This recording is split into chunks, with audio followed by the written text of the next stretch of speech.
আসসালামু আলাইকুম ওরহমতুল্লাহ। কি অবস্থা সবার? কেমন আছেন সবাই? আশা করি সবাই ভালো আছি এবং সুস্থ আছি। প্রথমেই বলে নিচ্ছি যে আমাদের কর্মমুখী রসায়ন ওয়ান শট সিকিউ এই ক্লাসটা আমার নেওয়ার কথা না। কারণ কি? কারণ কর্মমুখী রসায়ন ওয়ান শট এমসিকিউতেই আমি সিকিউ পড়াই দিছি। বুঝছেন? আমি কিন্তু এমসিকিউতে সিকিউ পড়াই দিছি। এটা নেওয়া হচ্ছে মূলত ২ টা রিজনে। একটা হচ্ছে আস্থা রিকভারি ব্যাচ, মানে এইচএসসি ২৪ এর যে রিকভারি ব্যাচটা হচ্ছে গিয়ে রিকভারি ব্যাচে যে আমি ছিলাম, ওই ব্যাচে এই একটা ক্লাস নেওয়া বাকি ছিল।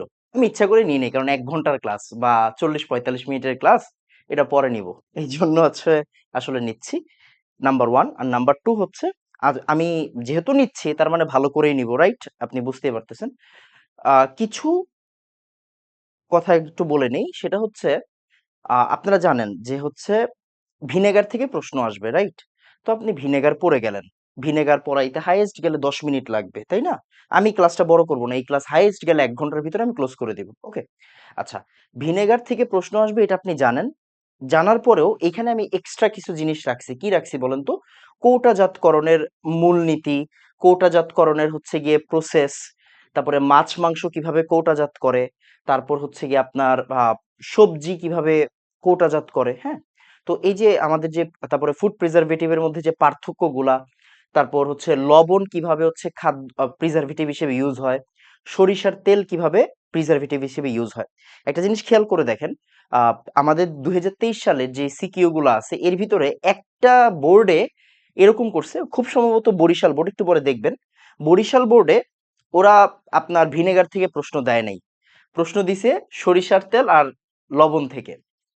তার মানে খেয়াল করে দেখেন, আপনাকে যদি এই চ্যাপ্টারে ফিক্স থাকতে হয় যে আমি এই চ্যাপ্টার থেকে একটা সিকিউ অ্যান্সার করব, এই জিনিসটা যদি আপনি মানে মনে প্রাণে বিশ্বাস করেন বা মনে প্রাণে মানেন, তাহলে আপনাকে একটু কষ্ট করে হলেও বাংলাগুলো পড়ে যেতে হবে। তো কোন কোন বাংলা পড়বেন, কিভাবে লিখবেন পরীক্ষার খাতায়, সব আমি এখানে লিখে রাখছি, এখানে আছে। সো আমি কথাবার্তা না বাড়িয়ে শুরু করে দিব। আচ্ছা, একটু বুঝেন, কর্মমুখী রসায়ন শেষ হইলেই কিন্তু আমাদের সিকিউ শেষ। ভাইয়া, মৌলের পর্যায়ে ভিতর ধর্ম ও রাসায়নিক বন্ধনটা নেন নাই। আচ্ছা, নেওয়া জরুরি না। আমার তো অলরেডি আপনার মহারিভিশন আছেই, সিজন 1 আছেই, রাইট? ওইটা করলেই হয়ে যায়।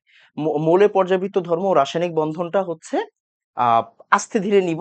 মানে এই যে এই ভিডিওটা শেষে কি হচ্ছে, আপনার 6টা সিকিউ কনফার্ম হয়ে যাচ্ছে। এই ভিডিওটা যে শেষ করবে তার 6টা সিকিউ কনফার্ম হয়ে যাচ্ছে। আমি করে দিছি গুণগত রসায়ন, রাসায়নিক পরিবর্তন আর হচ্ছে গিয়ে কর্মমুখী রসায়ন, এমন ভাবে পড়াই দিছি গুণগত রসায়ন আর রাসায়নিক পরিবর্তন, ওইখান থেকে হাজার কঠিন প্রশ্ন করলেও আপনাকে কেউ আটকাইতে পারবে না, রাইট? সো আপনি হচ্ছে গিয়ে ধরে নিতে পারেন যে হচ্ছে আমাদের সিকিউ পার্ট শেষ। মৌলের পর্যাবৃত্ত ধর্ম রাসায়নিক বন্ধনের স্লাইড রেডি, বাট স্লাইড তো আর আজকে রেডি না, অনেক আগে রেডি। এখন ওইটা নিতে গেলে একটা ফ্রেশ মাইন্ডের প্রয়োজন আছে। আমি কি বলে এটাকে, একটু একটা ব্রেক দরকার আমার। আমি একটু ঘুরে টুরে এসে তারপর ওইটা নিব। তো আপনারা ওইটা এক্সামের আগে করে ফেললেই হয়ে যাবে, সমস্যা নেই, ঠিক আছে? মানে ওই চ্যাপ্টারটা একটু একটু বিদঘুটে চ্যাপ্টার, আর একটু এনার্জেটিক ভাবে পড়াইতে হয় ওই চ্যাপ্টারটা। সো আর এমসিকিউ এমন ভাবে নিছি যাতে সিকিউ পারেন। সো টেনশন নাই, যদি মৌলের পর্যাবৃত্ত ধর্ম ও রাসায়নিক বন্ধনের সিকিউটা না আসে, আপনার টেনশনের কোনো কারণ নাই, আপনি পারবেন সিকিউ। যে এমসিকিউ ক্লাস করছে সে এমনি সিকিউ পারবে। আমি এমন ভাবে নিছি, 6 ঘন্টার উপরে ক্লাস ছিল মনে হয়। হ্যাঁ, 6 ঘন্টার মতো ক্লাস ছিল। তো এতদিনে সবাই করে ফেলছে যাদের করার, তারা সিকিউ পারবে। ওকে? আচ্ছা, তারপরেও আপনার কি বলে জটিল যোগ ও রঙিন যোগের কিছু পার্ট থাকে, এগুলা গত বছর পড়াইছিলাম। তো এই বছর পড়াবো, একটু রেস্ট নিয়ে পড়াবো আর কি, বুঝেনি তো এটা একটা লম্বা জার্নি। মহারিভিশন সিরিজ প্রত্যেকটা ভিডিও হচ্ছে আপনার 3 ঘন্টা, 4 ঘন্টা, 5 ঘন্টা, 7 ঘন্টা, রাইট? এন্ড এগুলা রেকর্ড করা, মানে তার উপর হচ্ছে গিয়ে আপনার বাংলাদেশের খেলা এই সকালে এই সন্ধ্যায়, মানে একটা পুরা বিশ্রী লাইভ গেছে গত 1.5 মাস 2 মাস, বুঝছেন? তো যাই হোক, আমাদের যাত্রা প্রায় শেষের দিকে, আমাদের জার্নি।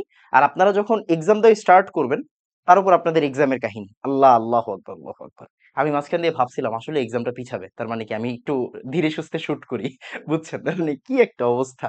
তো যেটা বলতেছিলাম, আপনারা যখন এক্সাম দিয়ে স্টার্ট করবেন তখন আমি জ্ঞান অনুধাবন গুলো শুট করে ফেলবো। জ্ঞান অনুধাবন তো আর আপনি এখন পড়বেন না, জ্ঞান অনুধাবন পড়বেন হচ্ছে আপনি এক্সামের আগে, তাই না? তো হচ্ছে আপনি যখন বাংলা পরীক্ষা দেওয়া শুরু করবেন, ইংরেজি পরীক্ষা দেওয়া শুরু করবেন, তখন আমি জ্ঞান অনুধাবন রেকর্ড করা স্টার্ট করব। ঠিক আছে? এই তো আমার কাজ প্রায় শেষ। আমাকে দোষ দিতে পারবেন না যে এনাম ভাই পড়ায় নাই, না। আমি যা দায়িত্ব নিছি দায়িত্ব পালন করছি আলহামদুলিল্লাহ, বা চেষ্টা করছি। ওকে, তো আসেন কর্মমুখী রসায়নটা শুরু করে দিই। তো ব্যাচ আকাঙ্ক্ষা হচ্ছে আমাদের অ্যাডমিশন ব্যাচ, আপনারা জানেন। তো আপনার কাজ হচ্ছে গিয়ে এই জায়গায় ভর্তি হওয়া। কেন ভর্তি হবেন, হইলে কি হবে, এটার উত্তর মনে হয় আপনি পেয়ে গেছেন। কারণ যেই বান্দা মহারিভিশন সিরিজ করছে ও জানে আমি কি, বা ও জানে হচ্ছে গিয়ে ও কি পাইছে আমার থেকে। সো ও অ্যাডমিশন ব্যাচে অটোমেটিক ভর্তি হবে। তো এটাতে ভর্তি হবেন। আমি আপনাকে প্রমিস করতেছি কেমিস্ট্রি নিয়ে আপনার টেনশন হবে না। দেখবেন আপনি যে জায়গায় ভর্তি হয়েছেন অফলাইনে বা অনলাইনে যে হবেন, হ্যাঁ, আপনার সব সাবজেক্টের প্রিপারেশন সমান হবে না। কোনো সাবজেক্ট বেশি ভালো পড়া হবে, কোনো সাবজেক্ট কম পড়া হবে, কোনো সাবজেক্টের নাম্বার কমে যাবে। তো ডিপ্রেশনে পড়ে যাবেন, এর মাঝখানে আবার এইচএসসি রেজাল্ট দিবে, তার মানে আরো ডিপ্রেশন থাকবে। সো সব মিলেই আসলে আমাদের লাইফ, অ্যাডমিশন লাইফটা, অ্যান্ড এই অ্যাডমিশন লাইফের যে 4 মাস বা 3.5 মাস যেটাই আপনারা বলেন না কেন, এই টাইমটুকুতে কেমিস্ট্রিতে আমি চাইবো আপনি আমাকে আপনার সাথে রাখেন, অ্যান্ড ইনশাল্লাহ আপনি রাখবেন। এখানে প্রায় 30টা এক্সাম হবে, মেইন এক্সাম 30টা। সো বুঝতে পারতেছেন যে আমি কতটুকু এক্সাইটেড এই ব্যাচটা নিয়ে। আমি সবসময় অ্যাডমিশন ব্যাচ নিয়ে এক্সাইটেড। যেমন আপনার কি বলে, আমি খেয়াল করছি যেমন 24-এর কিছু স্টুডেন্ট আমার প্রচুর পছন্দ করে না। কেন পছন্দ করে না? কারণ 24-এর একাডেমিক ব্যাচে লাস্ট মোমেন্টে কিছু ক্লাসে আমি একটু মানে রিশিডিউল করছি, একটু অনিয়ম করছি। কেন? কারণ 23-এর অ্যাডমিশন ব্যাচ চলতেছিল। মানে অ্যাডমিশন ব্যাচে ভাই আমি মানে অন্য লেভেলের ডেডিকেটেড থাকি, বুঝছেন? মানে অ্যাডমিশন ব্যাচ তো আসলে লাইফে একটাই। অ্যাডমিশন তো লাস্ট টাইমের একটাই জিনিস, তাই না? সো 1 মিনিট, বোর্ডে আবার কি হইল?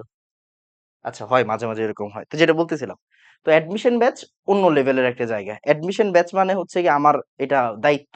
আপনি লাস্ট মোমেন্টে আমার কাছে আছেন। আপনার এটা লাইফ নিয়ে পড়া। তাই না? তো যাই হোক, সবাই দোয়া করবেন। আমরা স্টার্ট করে দিব। ওকে, আসেন। তাহলে খাদ্য নিরাপত্তা একটু দেখে রাখেন, এগুলো পড়াই ফেলছি, এমসিকিউতে এগুলো পড়াই ফেলছি, একবার একটু দেখে রাখেন। খাদ্য নিরাপত্তার ভিত্তি কয়টা? 3টা।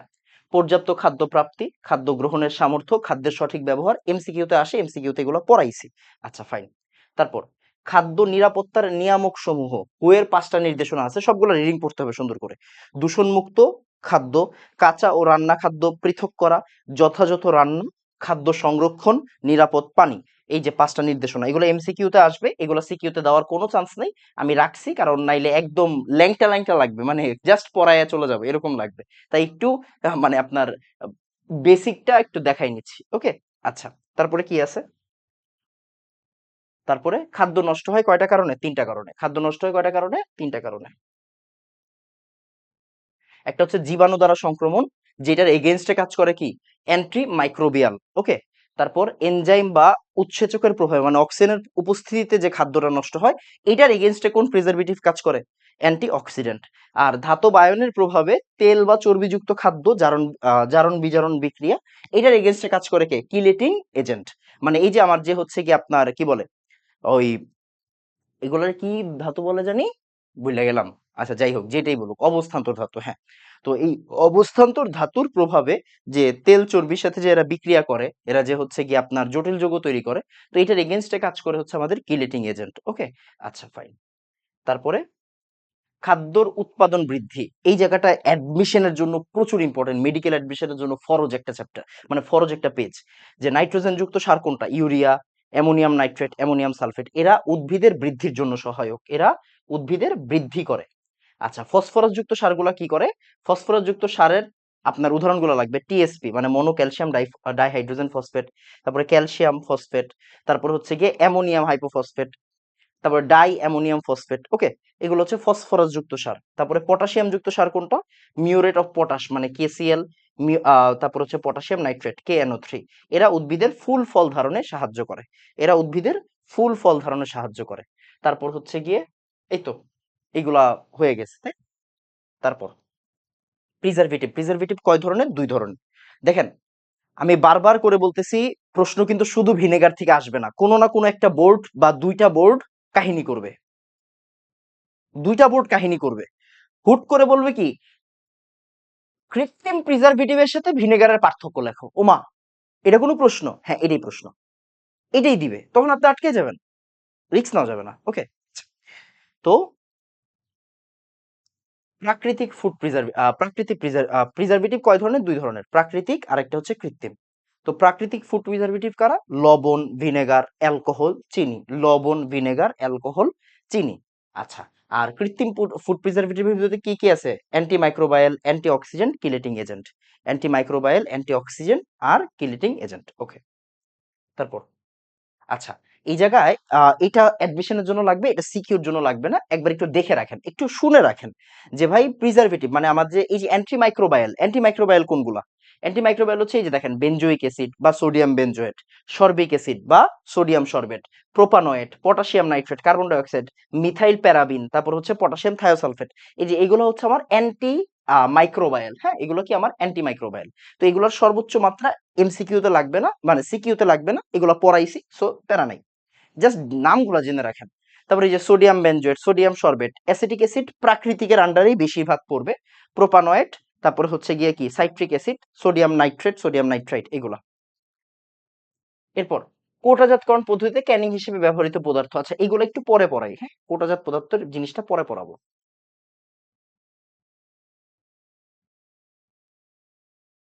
ওকে, কোটাজাতকরণ জিনিসটা একটু পরে পড়াচ্ছি।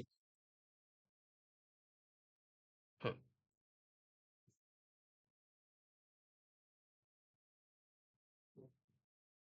তারপর এই যে আমাদের আসল জিনিস সেটা হচ্ছে মল্ট মিশ্রণ বা 10% ইথানল থেকে মল্ট ভিনেগার প্রস্তুতি।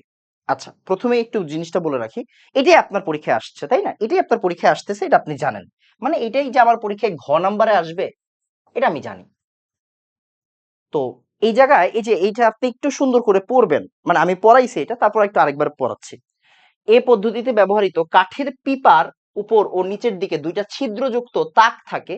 ওই তাক দুইটার মাঝখানে নরম বীজ কাঠের গুঁড়া ভর্তি করে মাইক্রোডার্মা এসিটি নামক ব্যাকটেরিয়া যুক্ত লঘু অ্যাসিটিক অ্যাসিড দ্বারা ওই কাঠের গুঁড়াকে ভিজিয়ে রাখা হয়। ওকে, আচ্ছা, পরে ওই ব্যাকটেরিয়ার বৃদ্ধি সহায়ক অ্যামোনিয়াম ফসফেট, মানে যেটাকে আমরা ইস্ট বলবো, হ্যাঁ ইস্ট বলবো, ও অ্যামোনিয়াম সালফেট লবণ মিশ্রিত 10% ইথানলের জলীয় দ্রবণ পিপার উপর দিক থেকে কাঠের গোড়ার মধ্যে সূক্ষ্ম ধারায় স্প্রে করা হয় এবং 35°C তাপমাত্রায় উত্তপ্ত বায়ুর নিচ থেকে কাঠের গোড়ার মধ্যে চালনা করা হয়। তখন ব্যাকটেরিয়ার প্রভাবে ইথানল বায়ুর অক্সিজেন দ্বারা জারিত হয়ে অ্যাসিটিক অ্যাসিড তৈরি করে 6 থেকে 10%, এবং পিপার তলদেশে নির্গমন পথ দিয়ে তা সংগ্রহ করা হয়। এটি হলো মল্ট ভিনেগার। আমি বারবার বলতেছি এই প্রসেসটা লাগবে, একদম সুন্দর করে এইটা লাগবে, এইটাই লাগবে, আমার এইটাই লাগবে। এন্ড আপনি কি কি করবেন, এই চিত্রটা আঁকবেন। এখন আপনার এই চিত্রটা যে খুব বেশি ইয়া হইতে হবে, মানে হচ্ছে অ্যাকুরেট হইতে হবে এমন কোনো কথা নাই। এই চিত্রটা যে খুব বেশি অ্যাকুরেট হইতে হবে কোনো কথা নাই। আপনি যে আঁকছেন, আপনি যে ট্রাই করছেন, এটাই টিচাররা দেখবে। মানে কি, এই যে দেখেন, আমি একটু ট্রাই করি, ওদের মতো একটু ট্রাই করি। তারপরে এই দেখেন, এই জায়গায় বায়ুর পথ দিছে, এই জায়গায় আপনি বায়ুর পথ দিয়ে দিবেন, এই জায়গায় হচ্ছে আপনি বায়ু প্রবেশের পথ দিয়ে দিবেন।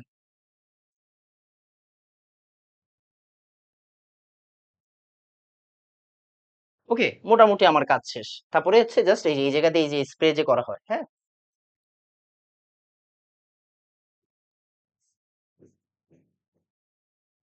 এই যে স্প্রে করা হচ্ছে,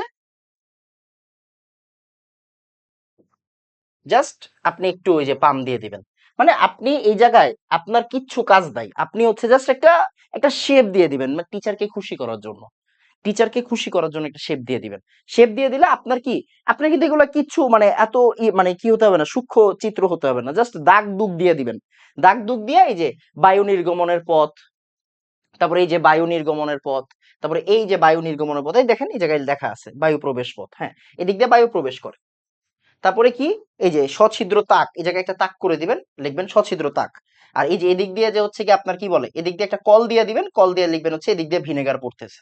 আর এই জায়গা দিয়ে এই যে একটা বলবেন এটা একটা পাম্প। শেষ, আপনার কাজ শেষ। এটা একটু দিবেন। ভাই দেখেন, 4 নাম্বার আপনি পাইতে চাচ্ছেন, 4-এ 4 পাওয়া হচ্ছে গিয়ে কিন্তু ইজি না, 4-এ 4 পাওয়া কঠিন। তো 4-এ 4 পাইতে গেলে যদি আপনি একটু দেন, আপনারা কেউ কি না করবেন, না করবেন। তো এই কাঠের পিপাটা এত সুন্দর হইতে হবে না, আপনি জাস্ট দাগ দুগ দিয়া বুঝাই দিবেন যে এদিক দিয়া পরে, এদিক দিয়া বাইরে হয়, এদিক দিয়া বাতাস ঢুকে, এদিক দিয়া ভিতরে ঢুকে। শেষ, কাজ শেষ। ওকে, এবার হচ্ছে আমাদের মূল আলোচনা। ঠিক আছে, আমাদের মূল আলোচনা তো এইটা তো আসলে এমনি আমি পড়াই না, আমি আমার মতো পড়াই। আগে আমি আমার মতো পড়াইনি, আমি আগে আমার মতো পড়াইনি, এটা পড়াইছি, এটা পড়াইছি, কই পড়াইছি বলেন তো? এমসিকিউ ক্লাসে পড়াই দিছি। আমি বারবার বলছি এমসিকিউ ক্লাস যে করছে তার জন্য এই ক্লাস লাগবে না। কেন? যদি ভিনেগারের কথা বলি, বাট আরো এক্সট্রা জিনিস আমি রাখছি আজকের ক্লাসে। দেখেন, খুব মনোযোগ দিয়ে খেয়াল করবেন, তাইলে আপনার হয়ে যাবে। ভালো করে তাকানো, এই জায়গায় মুখস্থের কিছু নাই, নর্মাল জিনিস। আপনি রিপ্রেজেন্ট করবেন কিভাবে? আপনি একটা বাংলা লাইন লিখে এটাকে রিপ্রেজেন্ট করবেন এইভাবে, ঠিক আছে? এইভাবে রিপ্রেজেন্ট করবেন। দেখেন, আমি খেজুরের রস বা আখ নিছি, আখ বা খেজুরের রস নিছি, আচ্ছা ফাইন। এরপর এটার ভিতরে আমি কি মিশাবো? ইস্ট আর মল্ট এক্সট্রাক্ট মিশাবো, ইস্ট আর মল্ট এক্সট্রাক্ট মিশাবো, আর মিশাবো অ্যামোনিয়াম সালফেট আর অ্যামোনিয়াম ফসফেট, অ্যামোনিয়াম সালফেট আর অ্যামোনিয়াম ফসফেট মিশাবো। এই অ্যামোনিয়াম সালফেট আর অ্যামোনিয়াম ফসফেট ইস্টের গ্রোথে হেল্প করবে, ইস্টের গ্রোথ মানে ইস্ট বৃদ্ধিতে সহায়তা করবে। তাহলে খেজুরের রস বা, আমি কিন্তু এগুলো লিখে লিখে পড়াইছি এমসিকিউ ক্লাসে, তাই আর লিখতেছি না, সেম জিনিস, ওকে। তাহলে খেজুরের রস বা আখের রস আমি নিব, নেওয়ার পরে ওইটাতে হিট দিব 37°C তাপমাত্রা। এই ইস্ট কি করবে? ইনভার্টেজ এনজাইম তৈরি করবে। এই ইস্ট ইনভার্টেজ এনজাইম তৈরি করবে। এই ইনভার্টেজ এনজাইমের মাধ্যমে খেজুরের রসটা কিসে পরিণত হবে? ইনভার্ট চিনিতে পরিণত হবে। ইনভার্ট চিনি, ইনভার্ট চিনি মানে কি? Glucose plus fructose, C6H12O6 plus C6H12O6, এই যে গ্লুকোজ প্লাস ফ্রুক্টোজ। আচ্ছা, তাহলে এই যে ভাই খেজুর বা আখের রসে কি থাকে? 16 থেকে 20% সুক্রোজ থাকে। কি থাকে? 16 থেকে 20% সুক্রোজ থাকে, মানে চিনি, ওকে। মানে আপনার প্রশ্ন বিভিন্ন ভাবে করতে পারে, খেজুরের রস বলতে পারে, আখের রস বলতে পারে, চিনি বলতে পারে, যে কোনোটা করতে হবে, সবটাই হবে। তাহলে খেজুরের রসে কি থাকে? চিনি বা সুক্রোজ থাকে। এই সুক্রোজকে আমি হিট দিচ্ছি, হিট দিচ্ছি কত ডিগ্রি সেন্টিগ্রেড তাপমাত্রায়? 37°C তাপমাত্রায়। এখানে আমি কি কি মিশাচ্ছি? ইস্ট আর মল্ট এক্সট্রাক্ট মিশাচ্ছি। আমি এটার বৃদ্ধির জন্য কাকে রাখতেছি? অ্যামোনিয়াম সালফেট আর অ্যামোনিয়াম ফসফেটকে রাখতেছি। এবার কোন এনজাইম কাজ করতেছে? এনজাইম গুলাই জরুরি, এমসিকিউ তে আসে আপনারা জানেন। তো এই এনজাইমটা কি? ইনভার্টেজ এনজাইম, যার ফলে কি তৈরি হচ্ছে? ইনভার্ট চিনি তৈরি হচ্ছে, ওকে। এই ইনভার্ট চিনিকে আমি হিট দিব রুম টেম্পারেচারে, এন্ড এটা জাইমেজ এনজাইমের মাধ্যমে কি তৈরি করবে? আমার ইথানল আর কার্বন ডাই অক্সাইড তৈরি করবে। ইথানল আর কার্বন ডাই অক্সাইড, এটা আপনারা ওই যে অবাধ শোষণ সবাদ শোষণ এরকম জিনিস পড়ছেন না ফিজিক্সে, প্ল্যান্ট ফিজিওলজিতে? ওই অবাধ শোষণে কিন্তু ছিল যে ভাই আমার গ্লুকোজ, এই গ্লুকোজকে আমি যদি হচ্ছে গিয়ে হিট দেই তাহলে কি পাবো?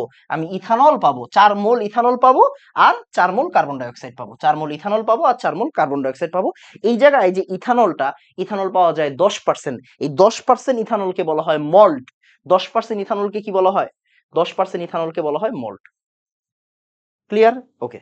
তাহলে C6H12O6 প্লাস পানি, এইটার সাথে কি তৈরি হচ্ছে? Glucose plus fructose. এই গ্লুকোজ প্লাস ফ্রুক্টোজকে 4 মোল ইথানল আর 4টা কার্বন ডাই অক্সাইড, মানে এই পুরা প্রসেসটাকে দুইটা বিক্রিয়ার মাধ্যমে এখানে লিখে দিছি। আচ্ছা ফাইন। এখন খেয়াল করে দেখেন, আপনি কিন্তু প্রথমে একটু বাংলা লিখবেন।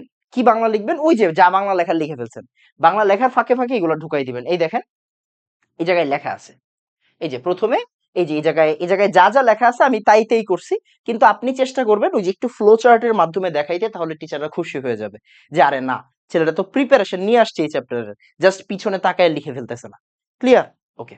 এরপরে আপনার কাজ কি? এরপরে কাজ হচ্ছে ভাই অ্যাসিটোব্যাক্টরের রূপান্তর। আমি একটু এই পেজটা নিচ্ছি।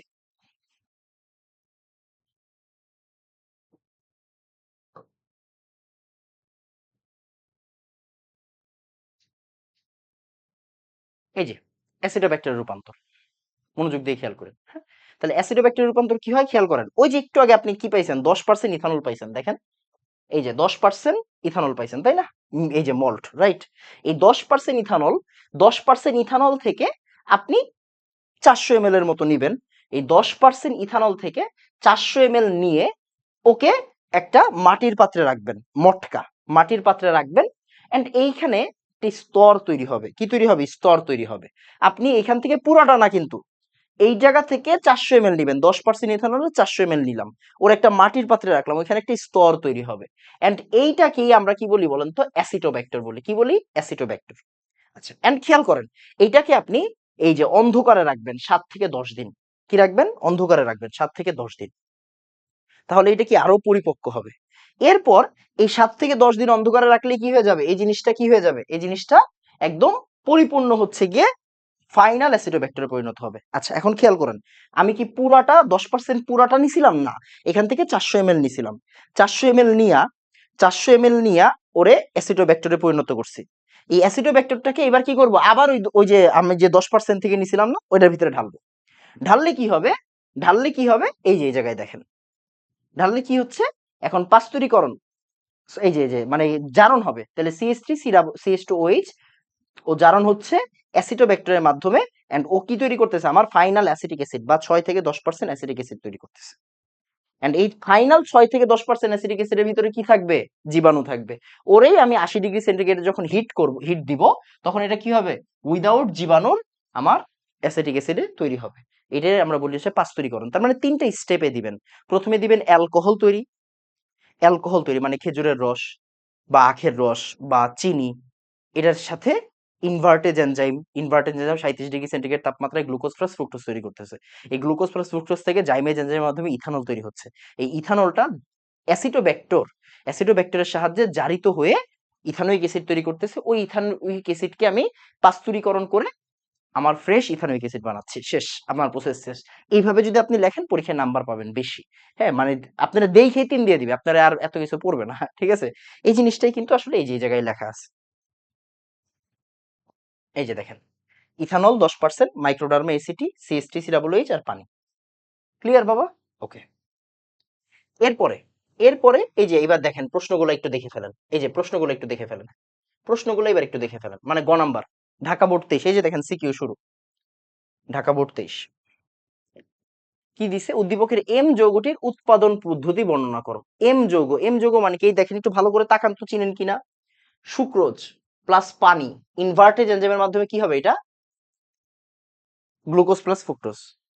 এই গ্লুকোজ প্লাস ফ্রুক্টোজ জাইমেজ এনজাইমের মাধ্যমে কি তৈরি করবে, কার্বন ডাই অক্সাইড আর হচ্ছে গিয়ে ইথানল। আচ্ছা, এই কার্বন ডাই অক্সাইড আর ইথানল, এই ইথানলটা কার্বন অক্সিজেনের সাহায্যে এই মাইক্রোডার্মা এসিটি ব্যাকটেরিয়ার মাধ্যমে কি করবে, আমার ইথানোয়িক অ্যাসিড আর পানি তৈরি করবে। এই ইথানোয়িক অ্যাসিডটাই কি আমার নান আদার দেন ভিনেগার, রাইট?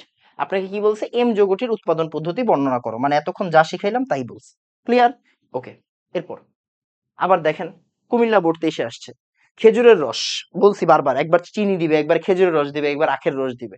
খেজুরের রস থেকে এ তৈরি করা হয়েছে। তাহলে খাদ্য সংরক্ষকটির প্রস্তুতি সমীকরণ সহ লেখো, শেষ। হয়ে গেছে? হয়ে গেছে। 3টা বিক্রিয়া মাস্ট, ফরজ।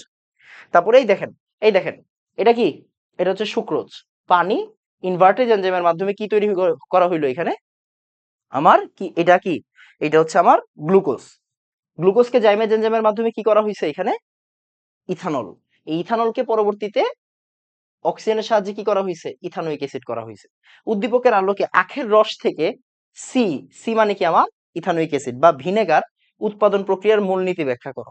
ক্লিয়ার? ওকে, ফাইন। এবারেই দেখেন, এটা কি, এটা হচ্ছে চিনি। এটা কি, এটা হচ্ছে চিনি। চিনি থেকে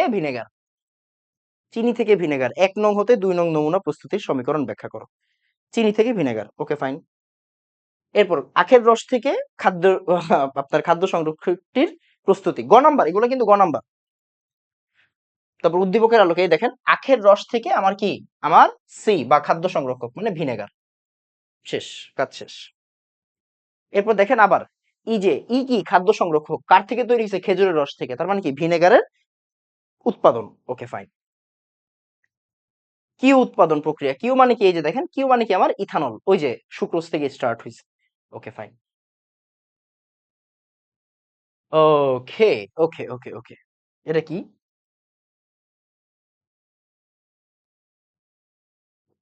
আচ্ছা এইবার একটু খেয়াল করে দেখার বিষয় আছে এখানে কিছু। সেটা হচ্ছে ভিনেগার কিভাবে খাদ্য সংরক্ষণ করে, এটা ঘ নাম্বারে আসে। ভিনেগার কিভাবে খাদ্য সংরক্ষণ করে, আচ্ছা এটা মনে হয় একটু ভুল টাইটেল, টাইটেলটাকে আমি একটু চেঞ্জ করে দিচ্ছি। হুম, ভিনেগারের খাদ্য সংরক্ষণের কৌশল।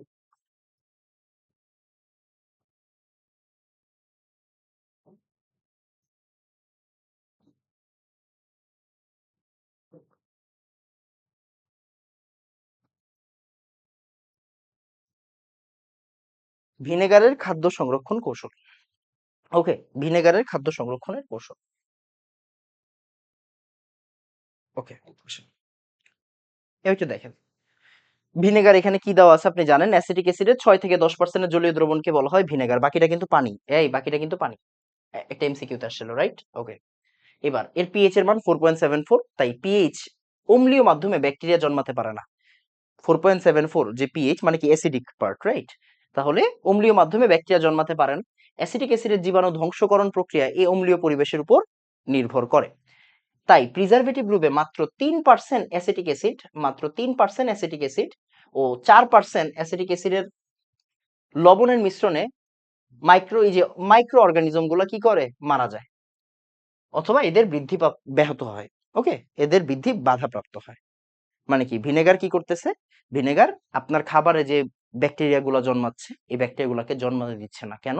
কারণ ভিনেগার হচ্ছে একটু অ্যাসিডিক, অম্লীয়, এন্ড ওর পিএইচ কত, আপনার 4.74। ওকে, আচ্ছা, এরপরে খেয়াল করেন প্রিজারভেটিভ রূপে হচ্ছে ভিনেগারের ক্রিয়া কৌশল, এইটাই পরীক্ষায় আসবে। হ্যাঁ, কয়েকটি স্টার দিয়ে রাখেন।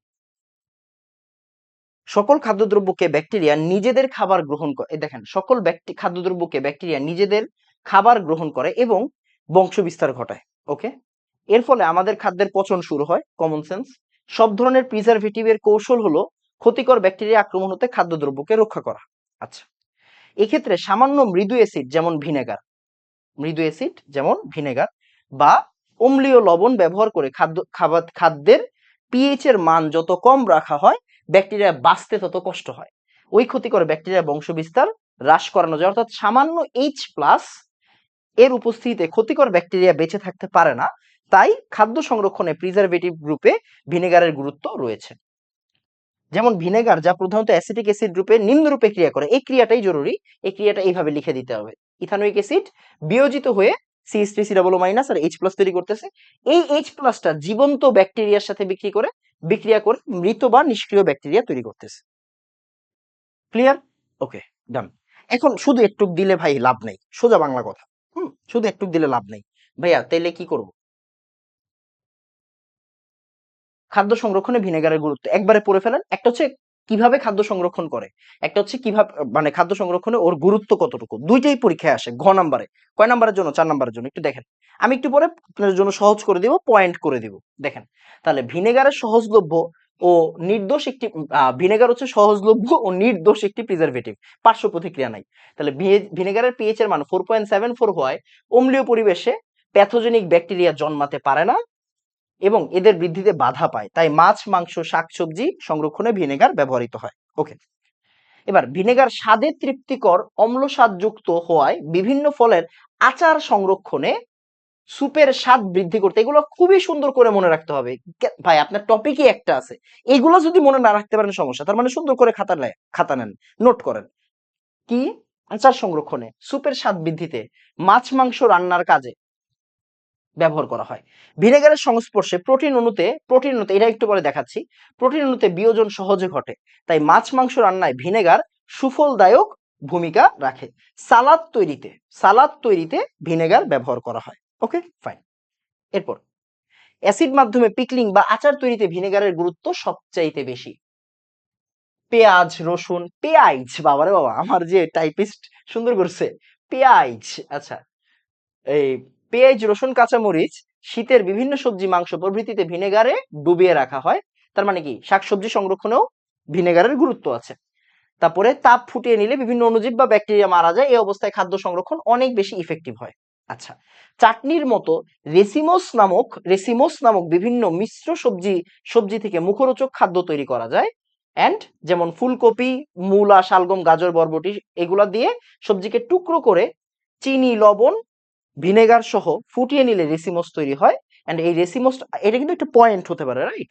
রেসিমোস তৈরিতে আমার ভিনেগার ইউজ করা হয়। আচ্ছা, ফাইন। তারপরে বিভিন্ন মিশ্র সবজিকে বায়ুরোধী করে কাচের বয়মে ভর্তি করে রাখা হয়, পরবর্তীতে মৌসুমে তা খাওয়া যায় ভিনেগার ইউজ করে। আচ্ছা, এখন কথা হচ্ছে, এটা তো পড়লাম ভাই 4 নাম্বার, আমার পড়ানো শেষ, আজকের কাজ শেষ। শেষ না, আরেকটু বাকি আছে, একটু পরে পড়তেছি।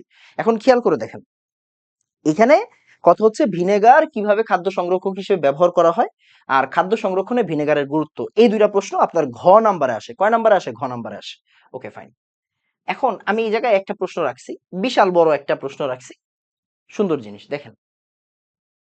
এবার ভিনেগারের গুরুত্ব ও খাদ্য সংরক্ষণ কৌশল দেখেন, এখানে পয়েন্ট করে করে বলা আছে।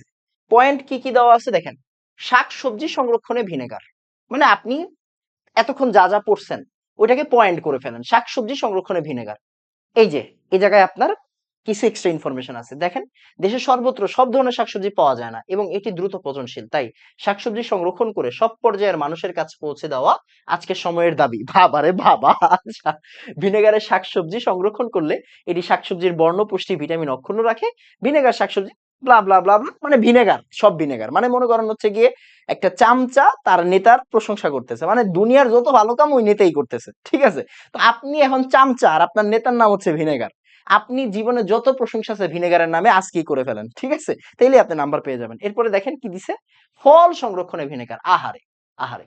তারপরে এই যে ভিনেগারের সাহায্যে বিভিন্ন ফল সরাসরি অথবা ফল থেকে বিভিন্ন খাদ্য সামগ্রী তৈরি করে সংরক্ষণ করা যায়, ফাইন। তারপরে এই দেখেন, মাছ মাংস সংরক্ষণে ভিনেগার। তারপর আপনার সাথে সাথে রান্নার কথাটাও বলে দিবেন যে মাছ দ্রুত পচনশীল বস্তু, কারণ মাছ মাংসে ক্ষারকীয় উপাদান থাকায় দ্রুত নষ্ট হয়ে যায়।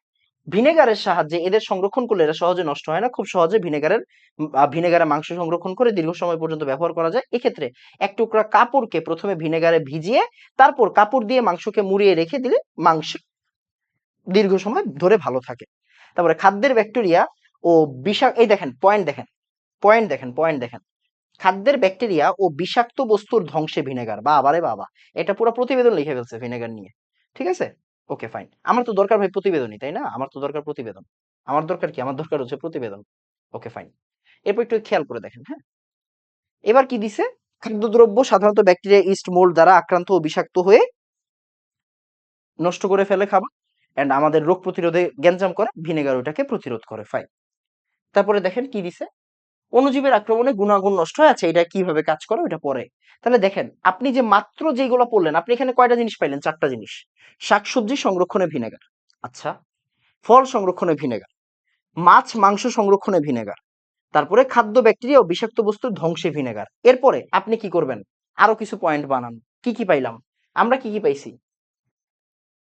আচার। তারপরে আমরা কি পাইছি? রেসিমোস।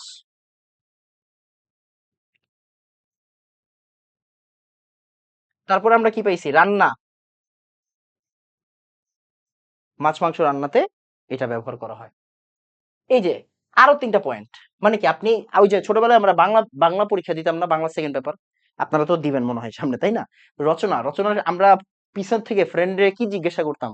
আমার খালি একটা পয়েন্ট ক, পয়েন্ট কইলে আমি বাংলা লিখে ফেলতে পারবো। এই যে আপনার কাজে এটা, পয়েন্ট বলছে আপনি বাংলাটা লিখবেন। তার মানে কি, শাকসবজি সংরক্ষণ, ফল সংরক্ষণ, মাছ মাংস সংরক্ষণ, খাদ্যের ব্যাকটেরিয়া, এরপর আরো কিছু প্রশংসা করেন, আচার, তারপরে রেসিমোস, তারপরে রান্না। এগুলো করলে আপনার কতগুলা পয়েন্ট হয়ে গেল, মানে কি এখন আপনি অনেক বেশি একটা নাম্বার পাবেন। এরপর এরপর হচ্ছে ওই যে আবার সেম জিনিসটাই, মানে হচ্ছে গিয়ে ভিনেগার কিভাবে সংরক্ষণ করে। ওকে, ফাইন। তাহলে আহ এবার ভিনেগার, এই যে দেখেন পয়েন্ট দিছে, অণুজীব বিকাশ ও বৃদ্ধি রহিতকরণ এন্ড অণুজীবের এনজাইমের কার্যকারিতা বিনষ্টকরণ। তার মানে কি, দেখেন, আপনারে বইয়ে যা দিছে, আমি যে আপনারে পড়াই দিছি একটু আগে বাংলা লেখাগুলা, ওগুলো কিন্তু বই থেকে টাইপ করাইছি, তার মানে কি বইয়ে লেখা আছে। এখন টেস্ট পেপার থেকে ভালো কিছু উত্তর নিছি। কেন নিছি? যাতে আপনার লেখার ক্যাপাবিলিটি বাড়ে। যেমন এই যে এই জায়গায় কত সুন্দর করে 2টা পয়েন্ট দিছে, আপনি পয়েন্ট গুলা যদি হচ্ছে এই যে 1 আর 2 নীলকালি দিয়ে লেখেন, তারপর লেখেন অণুজীব বিকাশ ও অণুজীবের বিকাশ ও বৃদ্ধি রহিতকরণ, তারপর অণুজীবের এনজাইমের কার্যকারিতা বিনষ্ট করেন। আপনি তো জানেন দিন শেষে আমরা ভিনেগার দিচ্ছি কেন? ব্যাকটেরিয়া যাতে মইরা যায়, তাই তো? ওকে, এবার সাধারণত অধিকাংশ এনজাইমের অত্যানুকাল পিএইচ হচ্ছে 6.5 থেকে 7.5। এই যে দেখেন কত সুন্দর সুন্দর ইনফরমেশন আছে, 6.5 থেকে 7.5 এর পরিসরে বিরাজ করে। যেহেতু ভিনেগার খাদ্য পণ্যের জলীয় পরিবেশে পিএইচ এর মান হ্রাস করে, তাই এই পরিবেশটি অণুজীবের বিকাশ ও বৃদ্ধির পক্ষে সহায়ক নয়। মানে আপনি এখানে কিছু লাইন অ্যাড করলেন। তারপরে এই জায়গায় আরো জিনিসপত্র দিচ্ছে, লাস্টে এই জায়গায় এগুলো আপনি দেখছেন, লাস্টে একটু খেয়াল করে দেখেন, অণুজীবের সাইটোপ্লাজমে, এই জায়গাটা ইম্পর্টেন্ট, অণুজীবের সাইটোপ্লাজমে হাইড্রোজেন আয়নের ঘনমাত্রা বৃদ্ধি পাওয়ায়, কেন হাইড্রোজেন আয়নের ঘনমাত্রা বৃদ্ধি পাইলো কেমনে? ওই যে পিএইচ কমে গেল, এর অভ্যন্তরীণ পিএইচ এর মান হ্রাস পায়। এর ফলে প্রয়োজনীয় এনজাইম সিস্টেম ক্ষতিগ্রস্ত হয় এবং পরিণামে কোষের মৃত্যু ঘটে। এছাড়া ভিনেগারে, মানে এটা কিন্তু ব্যাকটেরিয়ার কোষ, আমাদের দেহের কোষ না। এই দেখেন অণুজীবের সাইটোপ্লাজম, মানে হচ্ছে কি আমাদের যে ব্যাকটেরিয়ার সাইটোপ্লাজমের হাইড্রোজেন আয়নের ঘনমাত্রা বৃদ্ধি পাওয়ায় পিএইচ এর মান হ্রাস পায়, ফলে প্রয়োজনীয় এনজাইম সিস্টেম ক্ষতিগ্রস্ত হয় এবং পরিণামে কোষের মৃত্যু ঘটে, মানে ব্যাকটেরিয়া মরে যায়। এছাড়া ভিনেগারের H+ অণুজীবের এনজাইমের নাইট্রোজেনে উপস্থিত মুক্তজলের সাথে মিশে এনজাইমের কার্যকারিতা হ্রাস করে। দেখেন এটা কিন্তু বইয়ে নাই, মানে হাজারি স্যারের বইয়ে নাই। তো এই যে এই জিনিসটা যে আপনি পাইলেন, এটা কি আপনার জন্য প্লাস পয়েন্ট? ইয়েস, আপনার জন্য প্লাস পয়েন্ট। তাহলে দেখেন, মনোযোগ দিয়ে খেয়াল করেন, আপনার এখানে কোনো কাজ নাই, আপনি কি দেখাবেন? এই যে আমাদের যে এই যে H+টা কে প্রডিউস করতেছে? ব্যাকটেরিয়া প্রডিউস করতেছে। এন্ড আপনি এখানে কি দেখাবেন? নাইট্রোজেন, নাইট্রোজেনের 3টা হাত দিয়ে দিবেন, আর এই জায়গায় কি দিয়ে দিবেন? Lone pair. এরপরে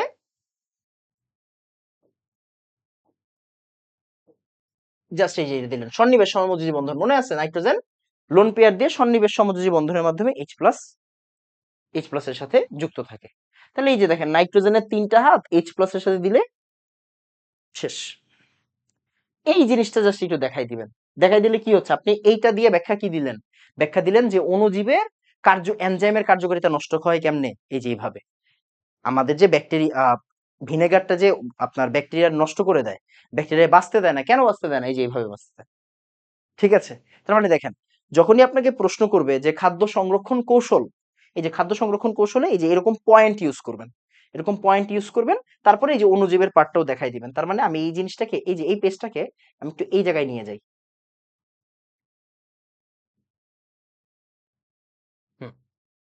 তারপর আর এই পেজটাকে, মানে ভিনেগারের গুরুত্ব, এই যে জায়গায় নামাই দিলাম।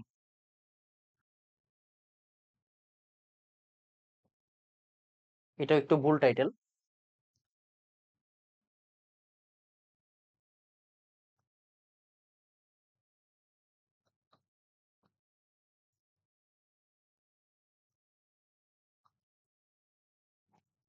হুম।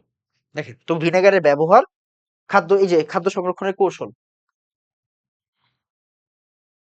তারপরে এই যে ভিনেগারের গুরুত্ব, তারপরে এই যে পয়েন্ট গুলো একসাথে করে দিছি। মানে আপনি আগে এই বাংলাটা পড়বেন, এই যে এই বাংলাগুলো পড়বেন।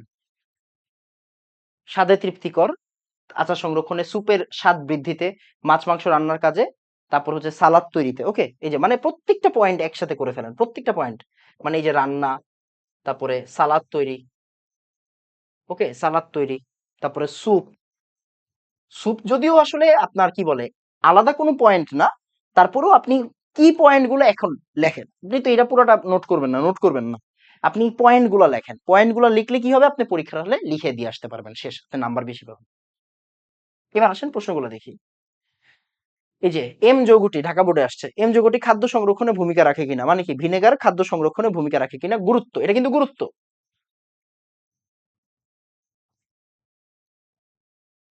খাদ্য সংরক্ষক হিসেবে উপযুক্ততা, মানে কিভাবে ও খাদ্য সংরক্ষণ করে, খাদ্য সংরক্ষণে ও ভালো নাকি খারাপ। জীবাণুরোধী ক্রিয়া কৌশল, জীবাণুরোধী ক্রিয়া কৌশল মানে সংরক্ষণ কৌশল, মানে কিভাবে সংরক্ষণ করে, ওই যে H+ দিয়ে যে সবকিছু মাইরা ফেলে। তারপর খাদ্য সংরক্ষণে উদ্দীপকের বি যৌগটির গুরুত্ব, কৌশল সহ বর্ণনা করো। তার মানে দেখেন, গুরুত্ব প্লাস কৌশল। ওই যে এত বড় একটা প্রশ্ন যে দিলাম, মনে আছে 2টা পেজের প্রশ্ন, কিন্তু আমি কিন্তু 2টারে স্প্লিট করে দিছি, বাট 2টা পেজের প্রশ্ন আপনাকে একসাথে লিখতে হবে। তার মানে আপনি কৌশলও দিবেন কেমনে মানে আগে গুরুত্ব দিবেন যে খাদ্য সংরক্ষণ কেমনে করে, পয়েন্ট গুলা, ফলমূল সংরক্ষণ, তারপরে শাকসবজি সংরক্ষণ, মাছ মাংস সংরক্ষণ, ব্যাকটেরিয়ারে মাইরা ফেলা, এই যে এগুলা দিলেন। এরপরে এরপরে কি, এরপর হচ্ছে গিয়ে আচার তৈরি, এরপর হচ্ছে আচার তৈরি, এরপরে হচ্ছে গিয়ে আচার সংরক্ষণ, তারপর হচ্ছে গিয়ে স্যুপ, তারপরে রেসিমোস, তারপরে সালাদ, এই যে এই বিভিন্ন জিনিসগুলো আপনি উপস্থাপন করবেন মাছ মাংস রান্নার কাজে। Okay fine. তারপরে দেখেন, এই যে খাদ্য সংরক্ষণ কৌশল বিশ্লেষণ করো, সেম প্রশ্ন, আপনার 10 নাম্বার এখন শিওর, সেম সেম সেম। এবার দেখেন, আচ্ছা এটা প্রশ্নটাতে একটু ভুল আছে, হ্যাঁ, কিউ এর ভূমিকা খাদ্য সংরক্ষণে, কিউ এর ভূমিকা হবে শুধু, এটা মাদ্রাসা বোর্ডের প্রশ্ন, একটু ভুল আসছে টাইপিং, ওদের ভুল আসছে, আমাদের ভুল না, ওদের ভুল আসছে। কিউ এর ভূমিকা খাদ্য সংরক্ষণে, কিউ এর ভূমিকা শেষ, আমাদের পড়ালেখা শেষ, মানে ভিনেগার শেষ। এখন ওই যে কিছু বোর্ড হচ্ছে কি দুষ্টামি করে, কিছু বোর্ড দুষ্টামিপূর্ণ, মানে প্রশ্নের ভিতরে চায় হচ্ছে কি একটু নতুনত্ব আনতে, তাই একটু গ্যাঞ্জাম করে। কি কি গ্যাঞ্জাম তারা করতে পারে, আমরা ওইগুলো একটু পড়বো। এই কেউ যায়েন না, ভিনেগার শেষ, বাট এখনো শেষ হয় নাই। ভিনেগার আছে, এখনো আছে। দেখেন, প্রথম কথা হচ্ছে, যেমন দেখেন, ও সরি, আরো কিছু প্রশ্ন ছিল, না না, শেষ শেষ শেষ। এই যে দেখেন, ওরা যদি আপনাকে বলে কখনো যে ভিনেগার ও কৃত্রিম প্রিজারভেটিভের পার্থক্য, এটা কি তাহলে? এটা হচ্ছে ভিনেগার ও কৃত্রিম প্রিজারভেটিভের পার্থক্য।